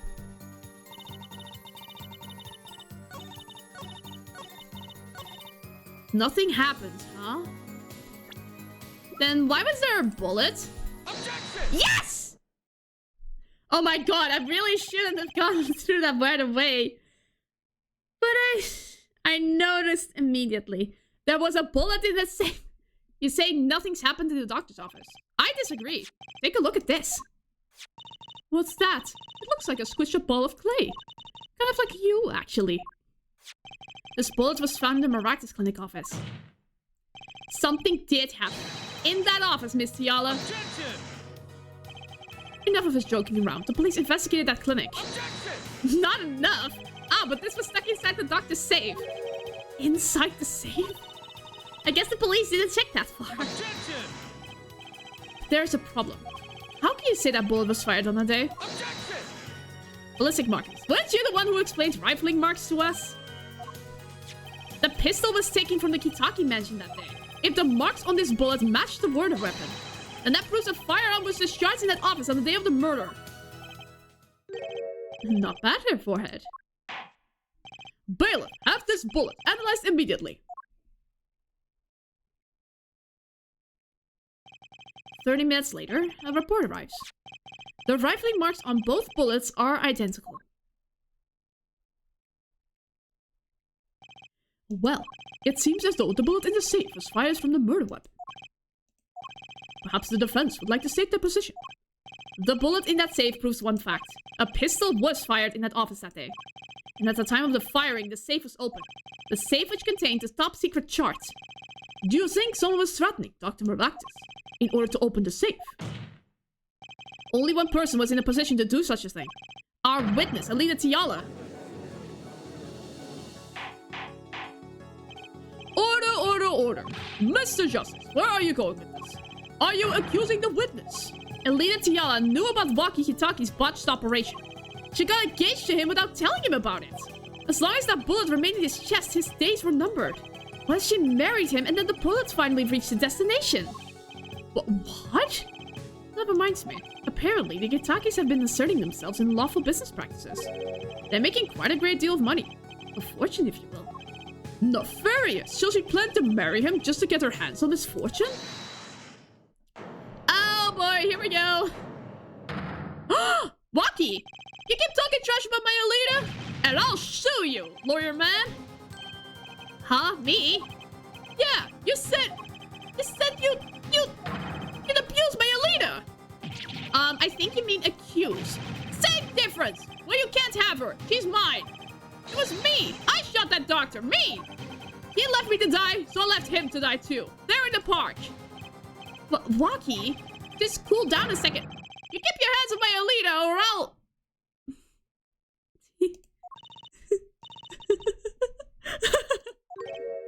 Miss TuMiiA. I'm sorry, it's been so long since I've laughed so hard. Something funny? Waki, wake up and smell reality.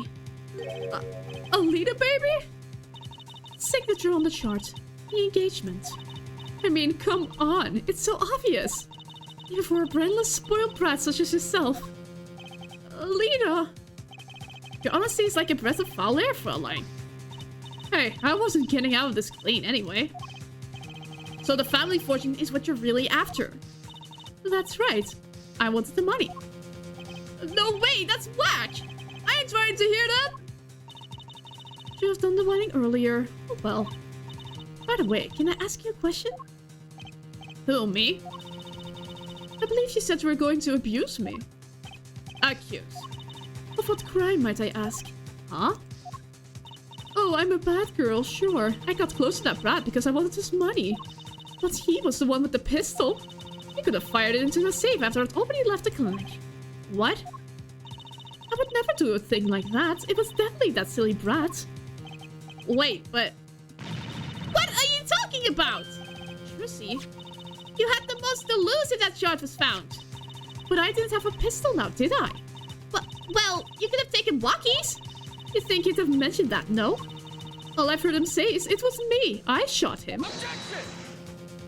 That's only because he's trying to protect you. Sorry to introduce this lovely conversation. But the two of you are forgetting one critical point. What point? Certainly the Fraulein wanted that chart. You assume she threatened the doctor into opening that safe, but then... wouldn't she have taken the chart? Oh!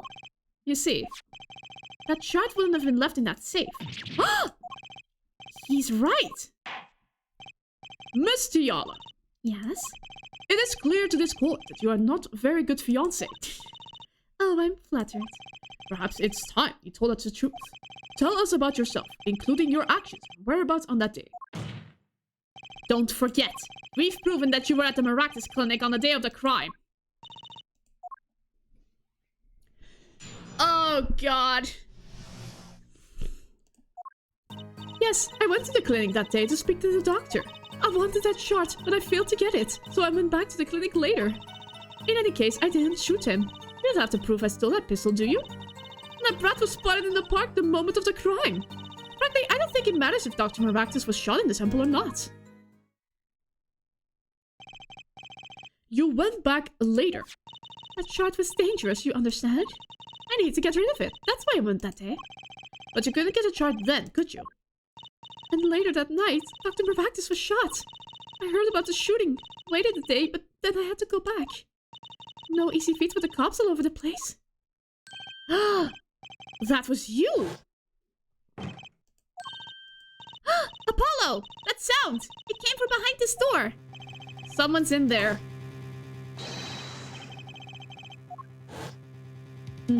So you were the burglar. Well, that was you two. If only I had 1 more minute. Then I could have opened that safe and gotten the chart. What? That's trespassing! I'm brazen at that! Oh, is this a trial for trespassing now? Besides, you can't blame a girl for wanting to protect herself. There are gangsters, you know. In any case, Mr. Justice, your cross-examination. Meaning the little crime to avoid the big one, eh?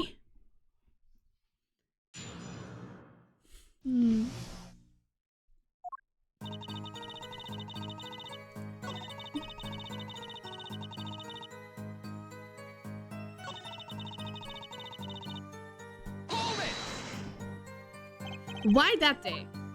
The brat was uncontrollable. He was ready to kill. That would bring in the police. And that chart would become evidence. And I'd be hung up to dry. But the police didn't check the safe, did they? Well, they thought the crime scene was the park. I'll make sure the responsible parties feel the heat. Such sloppiness won't be tolerated, yeah? I'm kinda thankful for the sloppiness myself, actually.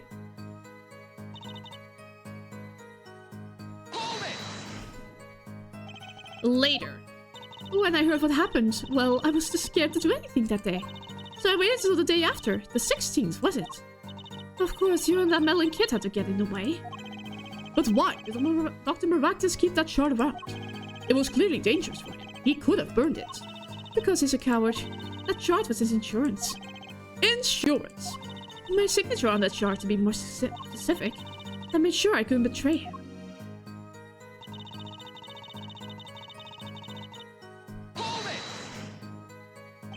But you could have stolen it.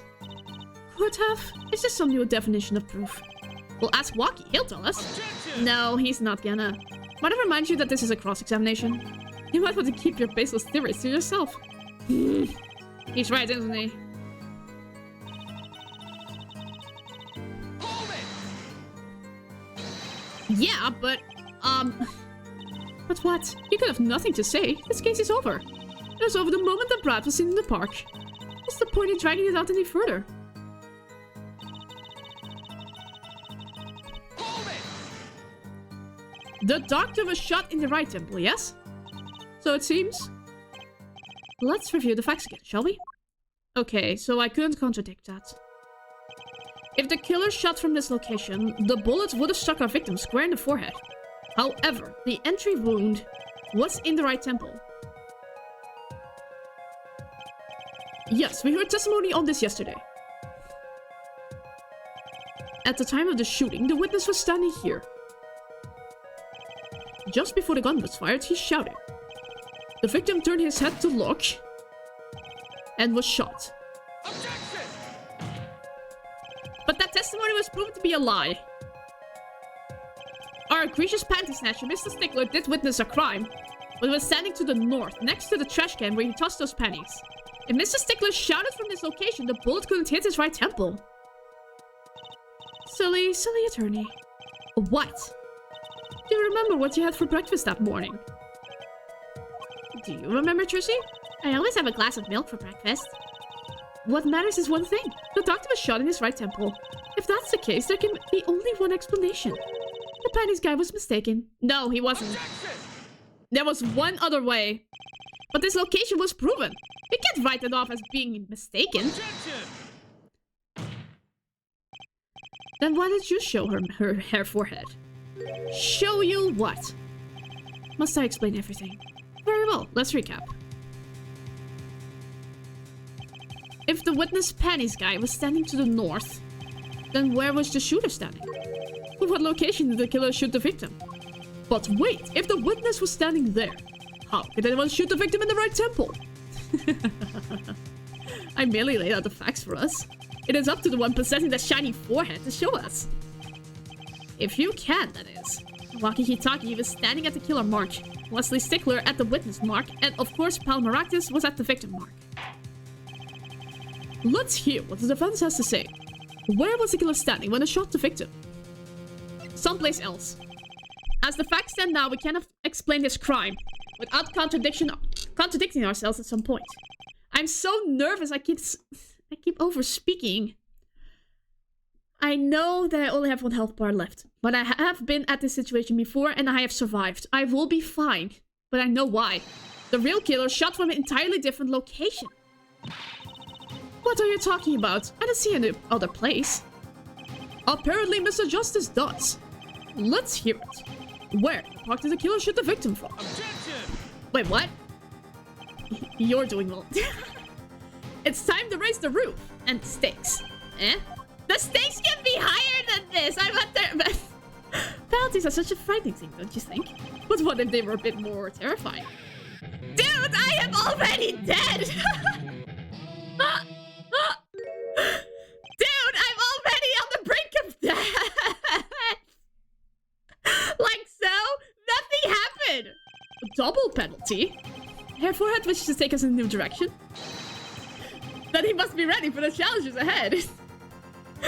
My dude, you don't see the effect, but it's half the bar now. Just accept it.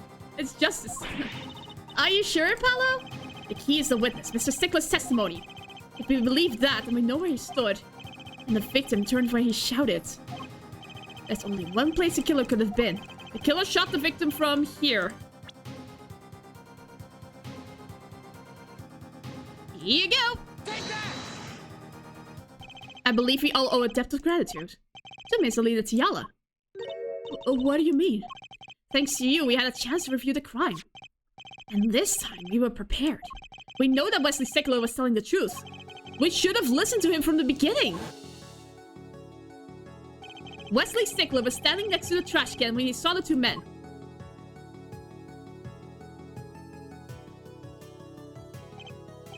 He shouted, just as he told us in his testimony. And the victim turned to look in his direction. A shot was fired. The victim was hit in the right temple. Oh no. Oh yes. Echo! Which direction was his right temple facing at the moment? That's right, towards the noodle stand. Order. So you're saying the killer was inside the noodle stand? Objection! Let's think about this a bit more, shall we? Let's say the killer was inside the noodle stand. Which would mean the victim, Dr. Maractus, came to the park, wheeling his own murderer in the car behind him. This is the most ridiculous thing I ever heard. I think you'd notice if you were pulling someone along. Objection! There's something we should worry about before that. Why was he pulling the noodle stand in the first place? Objection! Let's deal with our problems one at a time, shall we? Someone was hiding in the stand. We have not come this far to talk about possibilities. Let's talk about proof, baby. Show us evidence that proves someone was in that stand. Can I prove that? You want evidence that someone was in that stand? I've got it? Well, too bad. What? What about this? Well, I've got it. I've got it right here. Intriguing. Let's see what you've got. Show us proof that someone was hiding in the noodle stand.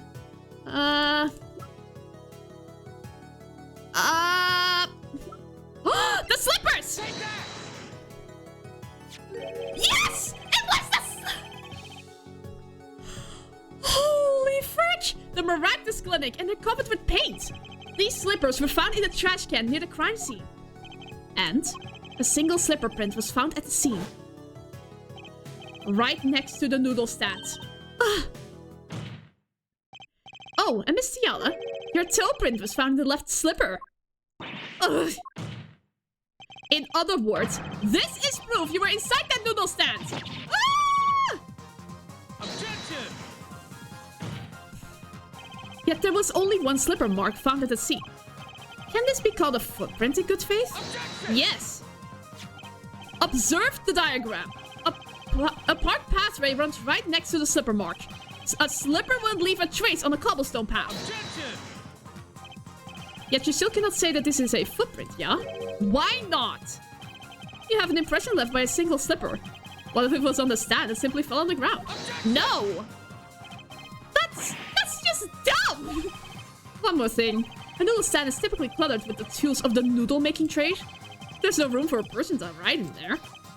You have a point. Could someone have hidden in that stand? Apollo, I think I might be onto something. I think I figured out one of our pieces of evidence. I think so too. In order to make room in the stand, some things would have to be moved. Well, Mr. Justice, do you have proof that someone could have hidden in the stand? I can prove one thing. Someone did scheme to clear space in that stand. Take that! This is a noodle bowl from the stolen Elder's Noodles noodle stand. Yes, and what about it? We discovered a large quantity of these bowls yesterday. In the lobby of the Maractus Clinic.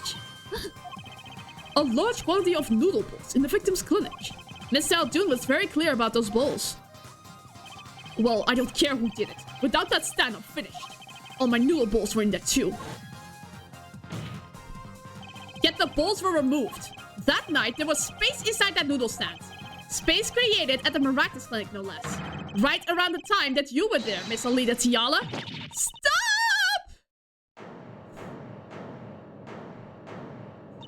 I won't listen to any more of these wild fantasies. No, Not fantasies. They're worse lies than that spoiled brat's pickup lines. I would like to remind the witness of her current status. This court does not consider you entirely innocent. Show me an innocent. I'll show you a fairy tale. In any case, the defense has somehow made its point. The witness had both a motive and an opportunity to kill Dr. Maractus. More fairy tales. This whole trial is a fairy tale.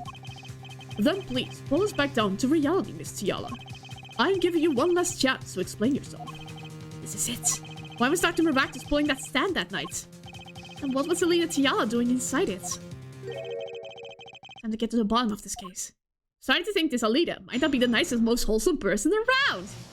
Gee, you figured it out now? Ugh. That night, I went to ask Dr. Maractus for the chart. I had no intention of ever letting that chart fall into the Kitaki family's hands. But Dr. Maractus didn't understand. For some reason, he thought the Kitakis had sent me. So I gave up and went home. All I did was talk to him. I don't think so. You knew about the botched operation. So you tried to get rid of the chart to save yourself. I won't make excuses. And I did warn the good doctor. I gave him a chance. I told him the brat got his health checkup report. And that he was coming to settle the score. I see. Very well, Mr. Justice. Begin your cross-examination. Yes, Your Honor.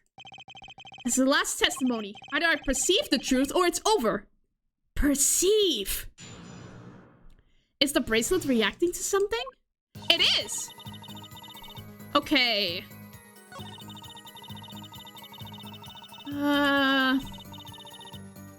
There was something off about the last statement. I want to see this one.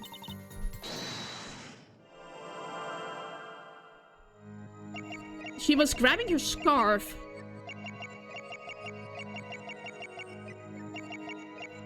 Bingo! All I did was talk to him. BS!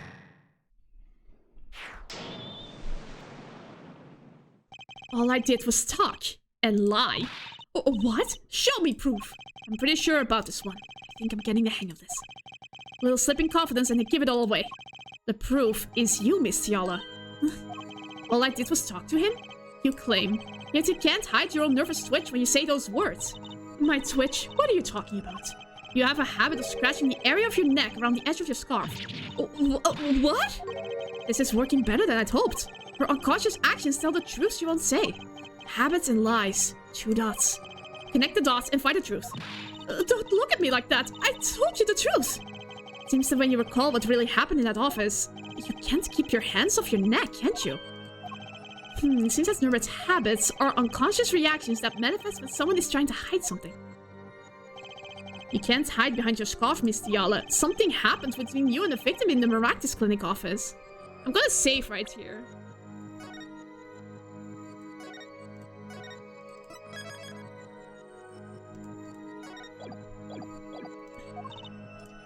And I've got proof that shows exactly what happened. Oh no!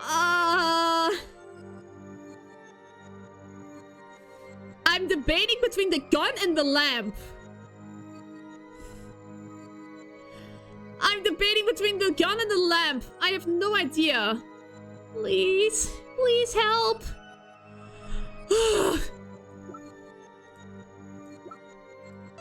I'm going for the lamp. Is that the best option? The lamp. Okay. Take that! Yes! What's that? You're touching your scarf again. There's something unusual about this lamp. The bulb is broken, and there's a red splotch on the cord. Seeing how you hide your neck, I think I could come up with the plausible explanation for the lamp's state. Well, spit it out. This talking in circles is nuts. This is killing me. Oh, very well. The answer is very simple. Miss Alita Tiala, please remove your scarf.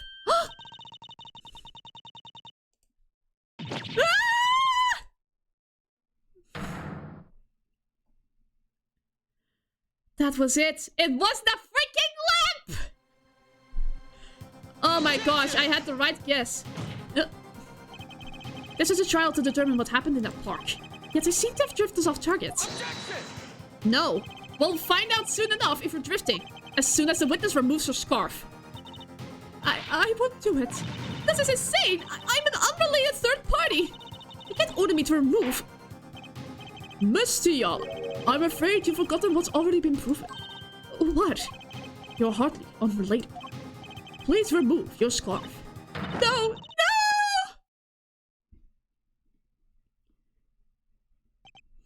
I knew it. So I was right, wasn't I, Miss Alita Tiala? Ah! She was choked with a lamp cord! Your neck, is that what I think it is? Something did happen that night in Maractus Clinic. You needed to get that chart back no matter what it took. Even if you had to steal your fiancé's pistol to do it. But wait! Looking at this lamp and the witness's neck, it looks like the very opposite happened. Exactly. The victim in the clinic that night was this witness. Specifically, you tried to threaten Dr. Maractus and he attacked you. That's what happened that night at the Maractus Clinic.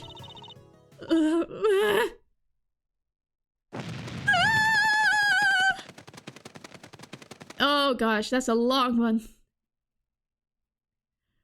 Oh my gosh. I have a feeling we're not there yet. Order! They shot a bird in the court. Will someone please tell me what really happened? I told you the truth already. I went to the clinic that night to warn Dr. Maractus. She had the gun in her hand. That gangster knows everything. He's coming for you. Looks like my clinic's seen its last patient. We have to get rid of that chart. Quick, open your safe. Give it to me. So you can save your own skin. What? I know what you're up to. You want in with the family. And if they see this chart, you're finished. Leaving me holding the short straw. But if I'm going down, I'll want some company. You! And what happened next? He jumped at me and knocked me to the floor. Then he took that quart. Pal Maractus was serious. Deadly serious. He really tried to strangle me. I must have blacked out.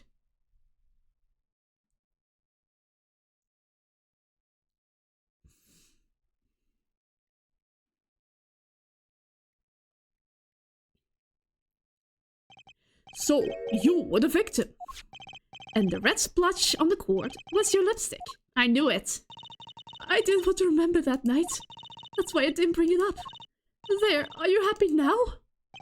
I was out cold, almost killed. And you claim I then snuck into that noodle stand? But how could I? No, I know. Well, one thing is clear. We now know what really happened at the Maractus Clinic. And it would seem that our victim was not entirely without blame himself. I'm sorry. I get so nervous just thinking of it, it's hard to breathe. I've told you everything. Can I go home now? You bear some responsibility for events that day, true. Yet, if you are also a victim, this court will owe you some sympathy. Well, Mr. Justice, I believe this clears up the remaining questions for Miss TuMiiA. No. When did this happen? Suddenly everyone's sympathizing with her. I don't know what to think anymore, Apollo. I mean, is that it? Do we know everything we need to know about Miss TuMiiA? No. Very well. This finishes a cross-examination of this. Wait, why does he object? Not so fast. This party's just getting started. Now we rock! What? Those spikes on your head are softer than they look. Or do you not have the stomach or to go all the way? Prosecutor Gavin! While Maractus choked Alita TuMiiA, she fell unconscious. But what happened next? He's right, there's more we don't know. He said something because he's a good prosecutor. I mean, yeah, fair. He's better than Edward in that regard. But she was choked hard enough to leave that mark. She would have been out for a while. Even still, what if it was her in that noodle stand? Alita TuMiiA, half dead, Dr. Maractus pulling that stand, and a bullet fired from inside that noodle stand. What if it's all true? We might have already figured out what truly happened that night. Let's not throw stuff around like that. Edward is the best. Okay, fair. Miss Alita TuMiiA, as you can see, we're not through with you just yet. You really want to blame me for this murder, don't you? You too, Prosecutor Gavin? Me? Fraulein, I only wish to know the truth. Well, let's go back over what we've learned until now. On the day of the murder, Waki saw his checkup report, from which he learned about the bullet still inside of him. So he took a pistol from the family stash, with the intent to give Dr. Maractus some of his own medicine. Miss Tiala heard about this from Waki, so she went to Maractus' clinic ahead of him, in order to get rid of the charts with his signature. But then something happened. Sounds like you figured it all out. But remember, I was the victim. I was out cold. But what about Dr. Maractus? That does seem to be the problem. He had just strangled Alita Tiala. Perhaps he thought to death. What did he do after his crime?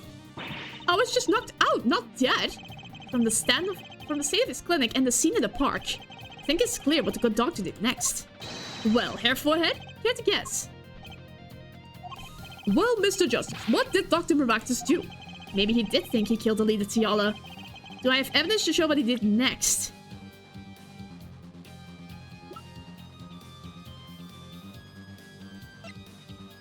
Well, he was pulling the noodle stand, right?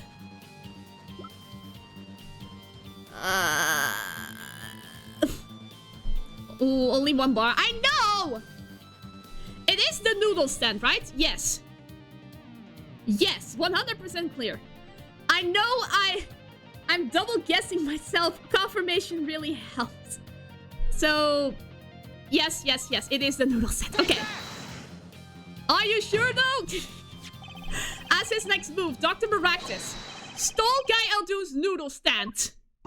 What? Killing me disturbed him that much? So much he randomly stole a noodle stand?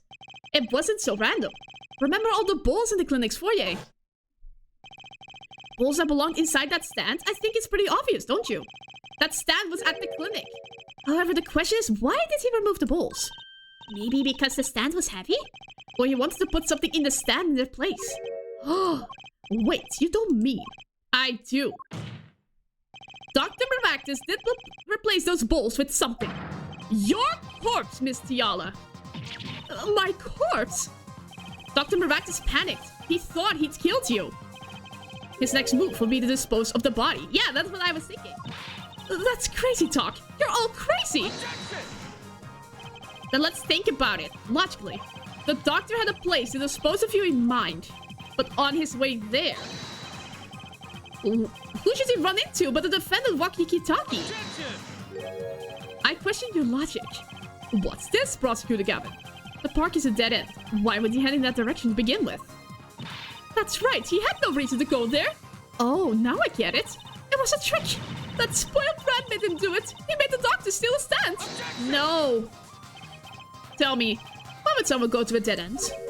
Unless the park was his destination. What? Apparently the defense has an idea. Tell us where Dr. Maractus was heading with the stand. Here, please show us his diagram. So where exactly was the victim dragging that stand? He was gonna throw her in the river! There, that's a river. Yes, Your Honor. I scarcely need to explain why. A perfect place to dispose of a body. He was going to throw me into that river? He didn't have many other options, Fraulein. I believe this clears up all of the remaining questions. The victim pulling the stand and the defendant before him. And inside the stand, you, Miss Alita Tiala. And then, the denouement. Wesley Stickler, of panty-snatching fame, walks up. Seeing the two men, he shouts. In that instant... I am so nervous. We're so close! Oh! There she was! So, I shot him. You were the only one who could have stolen Waki's pistol. It had to be you! Well, Miss Tiala? Nice work. You mean I'm right? I mean you've done a fine job dreaming up a story. To get that spoiled brat off the hook. You're the one who's dreaming! Apollo's backed up everything he said with facts! If this was sure is making it up, give us another reason. Why was Dr. Ractus pulling that stand through the park? Who knows? But there's one gaping hole in your logic. I think Mr. Gavin knows whereof I speak. Whereof what? I can't believe she's still trying to deny this. Is this true, Prosecutor Gavin? Must I always be the one to point out her forehead's errors? Maybe there really is something. I believe the Fraulein speaks of Herr Doctor's car. His car? That's right, the Maractus Clinic has that big garage, in which sat a green sports car, was it? Why would he steal the stand in the first place? If he wanted to carry a body, he would have used his car. And so we find our victim without probable cause to steal that stand. And our defense without a case. I have an idea. You know that green car? I bet it wouldn't run. It was broken. What an excellent counter-argument for a line. Too bad you're quite wrong. Don't tell me you've forgotten what happened to your daddy. Daddy? That's right. That night. The car that did Mr. Right. It's that green sports car. Oh yes, I'd nearly forgotten about it. Afterwards, he drove it back to that garage. It ran fine. That's right. So why didn't he use his beloved sports car? Okay, think about this for a sec. When we saw the car, I saw 3 things. Broken headlights, Stickler's phone, and the pennies in the exhaust pipe. Is that it? A glaring contradiction, to be sure. More glaring than your forehead. No. No! Are you sure about that? Order! Well, Mr. Justice, why didn't Dr. Maractus use his car to carry the body?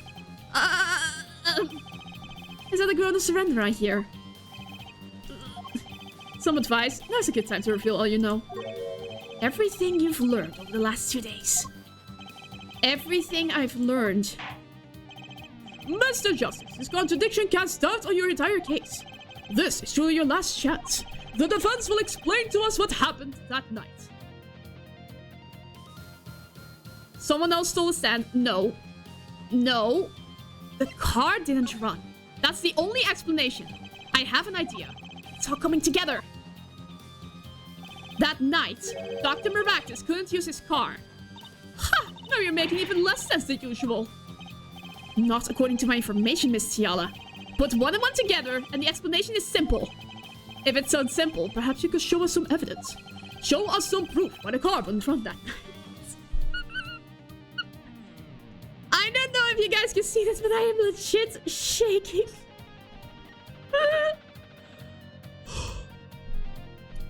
I know the answer. It all comes back to the panties. Please. Let's see now. Panties again!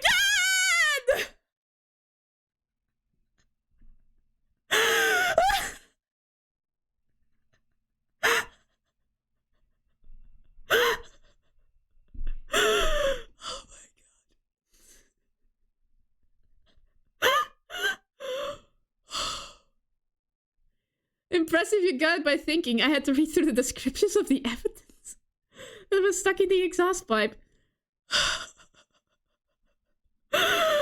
Oh my gosh, I have to just get a breather. Holy crap. Stream's title is still valid till the very end of the case. Yay! All sorts of things come out of my panties. True as you know. Even the truth. Another crime was committed that night of the murder. The theft of these panties. The latest in a string of similar thefts, actually. But that night, the snatcher was caught in the act. A brave young girl chased the thief until he hid. In the Maractus Clinic garage. What? The snatcher hid the panties there before running. Perhaps someone in this court remembers where he hid them. Why weren't they found in the car exhaust pipe? Yes! Exactly! By the way, I learned something yesterday. A very important piece of information. And I learned it from you, Prosecutor Gavin. That's right! He did mention that! So you were here investigating? And also on my way home, where my hog gave up the ghost. You're a hog? My motorcycle won't start. Clogged exhaust pipe! Too bad. It looks like such a nice bike, too. Hard to believe that it could break just from that. Cars, motorbikes, they're all the same. Clog the exhaust and they won't run. My, how interesting. While Miss Tiala and the doctor were struggling, the panty snatcher snuck into Maractus' garage. From that time until the time we found Lee's, that car wouldn't start. What? That's why Dr. Maractus had to use the noodle stand. It was the next closest thing he could think of. Come on, say we got it right, Gavin. Well, Miss Tiala?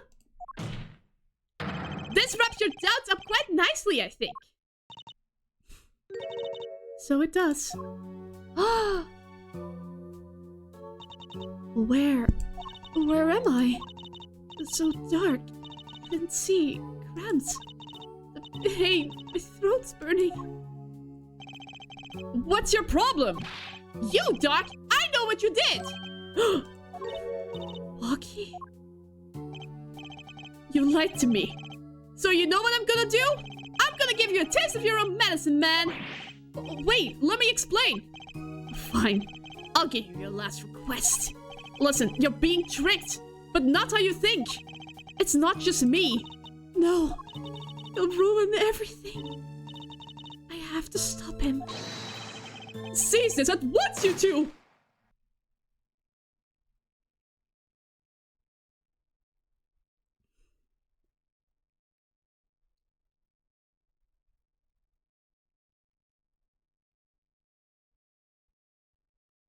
Oh my gosh. We got her? We got her. Funny. This isn't the way it was supposed to turn out. Oh well. Too bad. I actually survived again!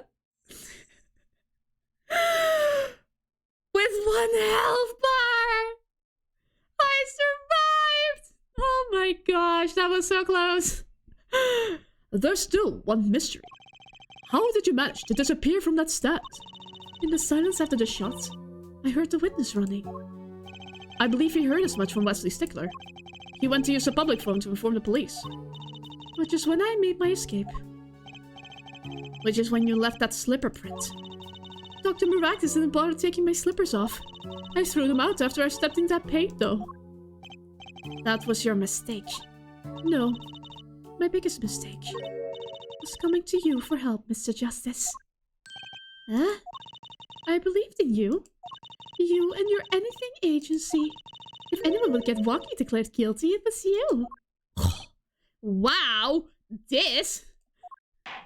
My gosh. It was pretty cool that she was very chilled in her confession. I believe we've reached a conclusion of sorts. Prosecutor Gavin, how is Miss Alina Tiala doing? She's confessed to everything. We're processing her arrest now. Prosecutor Gavin sure seems calm for someone who just lost. We have the truth. I think he already knew. He figured out she was the killer a while ago. Yeah, she was onto her since the beginning. He was onto her. So advice, now's a good time to reveal all you know.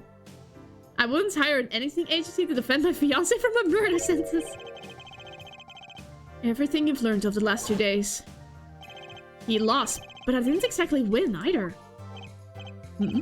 Something the matter here, forehead. You are curiouser and curiouser. Getting curiouser and curiouser. Looks like it's time to announce a verdict. Not guilty! Yay!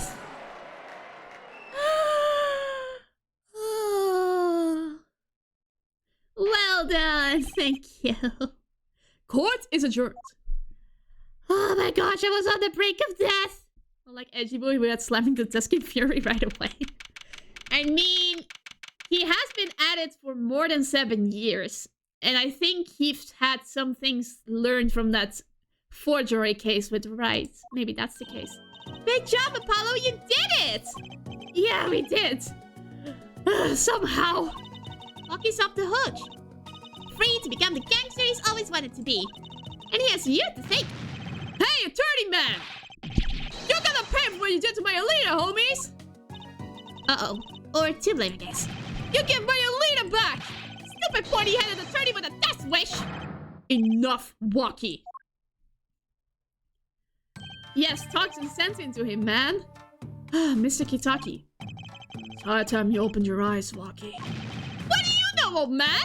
I think it's about time you opened yours! Giving up the life trying to become such kind of businessman? Don't talk about what you don't understand, Waki. I'm afraid the guard is trying to throw them both out. If not in jail, wouldn't that be a happy ending? Oh my god. Maybe we can help him out. You know why Mr. Kitaki needs to make so much money? Maybe we should tell Waki. Oh, Waki, Apollo has something to tell you. Huh? I do? Way to put me on the spot. Huh? What's that? Show him the reason why, Apollo. Why is Mr. Kitaki trying to become a businessman?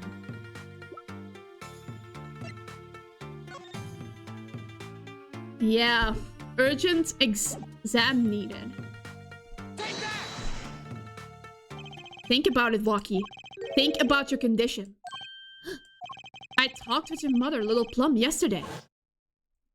It pays, but we need a lot of money right now. Clean money, that is. She doesn't mean... You aren't really... Are you? I searched the globe, and I found one. A doctor who can take that bullet out of you, Waki. Oh? But it's an expensive procedure. Man, but you got plenty of money already, don't you? I won't use it. Huh? It was the gangster life that did this to you, Waki. I want to help you, and I want to do it clean.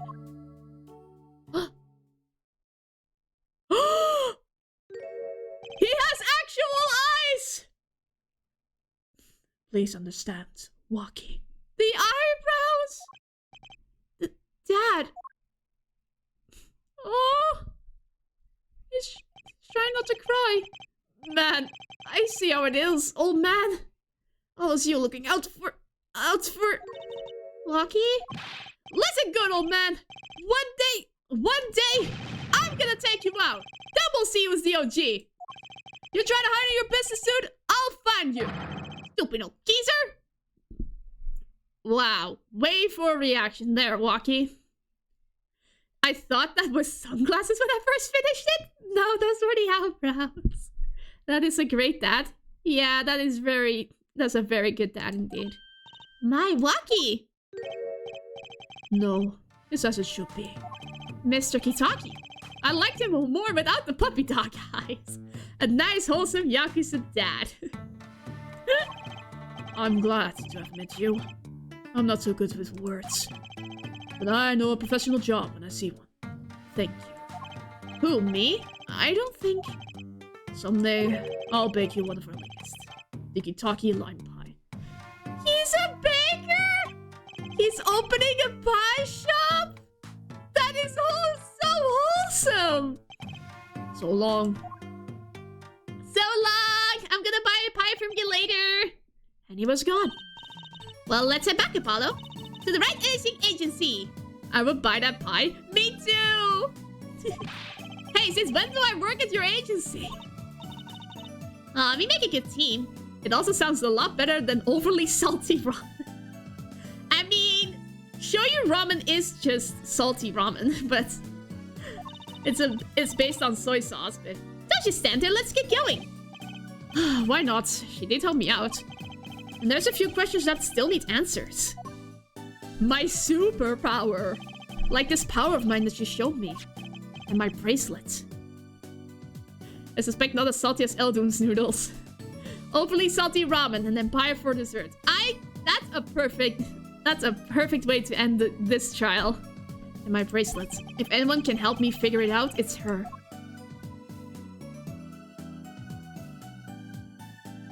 Though I can't say I care much for what her father has become. Oh, that's right. We have to go someplace first. Huh? Where? Why, to claim a reward from Mr. Eldoon. Ah, salty noodles. Right. You guys stand back already? Oh, and after that, you can come see my show. With a special appearance by the amazing Mr. Hat. That is the most amazing thing I have ever seen. Oh, it's special, alright. Oh, please, anything but him. He is the MVP of the show. Oh my gosh, we reached the end! At exactly 4 hours. Oh my gosh. We are gonna quit it for today. Congrats on winning the trial without going to jail. To be honest, I couldn't have done it without you guys. You guys were the ones that confirmed my suspicion. Thanks for the stream. Thank you for coming by. I'm so happy when I see an active stream. Happy to help. Oh, thank gosh. I am so happy you guys are here. Well, what do you mean? I tried my best to mess you up with my... Are you sure? But I noticed that from the beginning, so I just ignored you. Of course. Well... Anyway... Okay, so next week, I'm gonna stream on Friday again next week. I will say that on my Twitter as well. I forgot to say that last time. Oh, well. Well, with that out of the way, thank you very much for watching, everyone. I will see you next time. See you Friday. Bye-bye!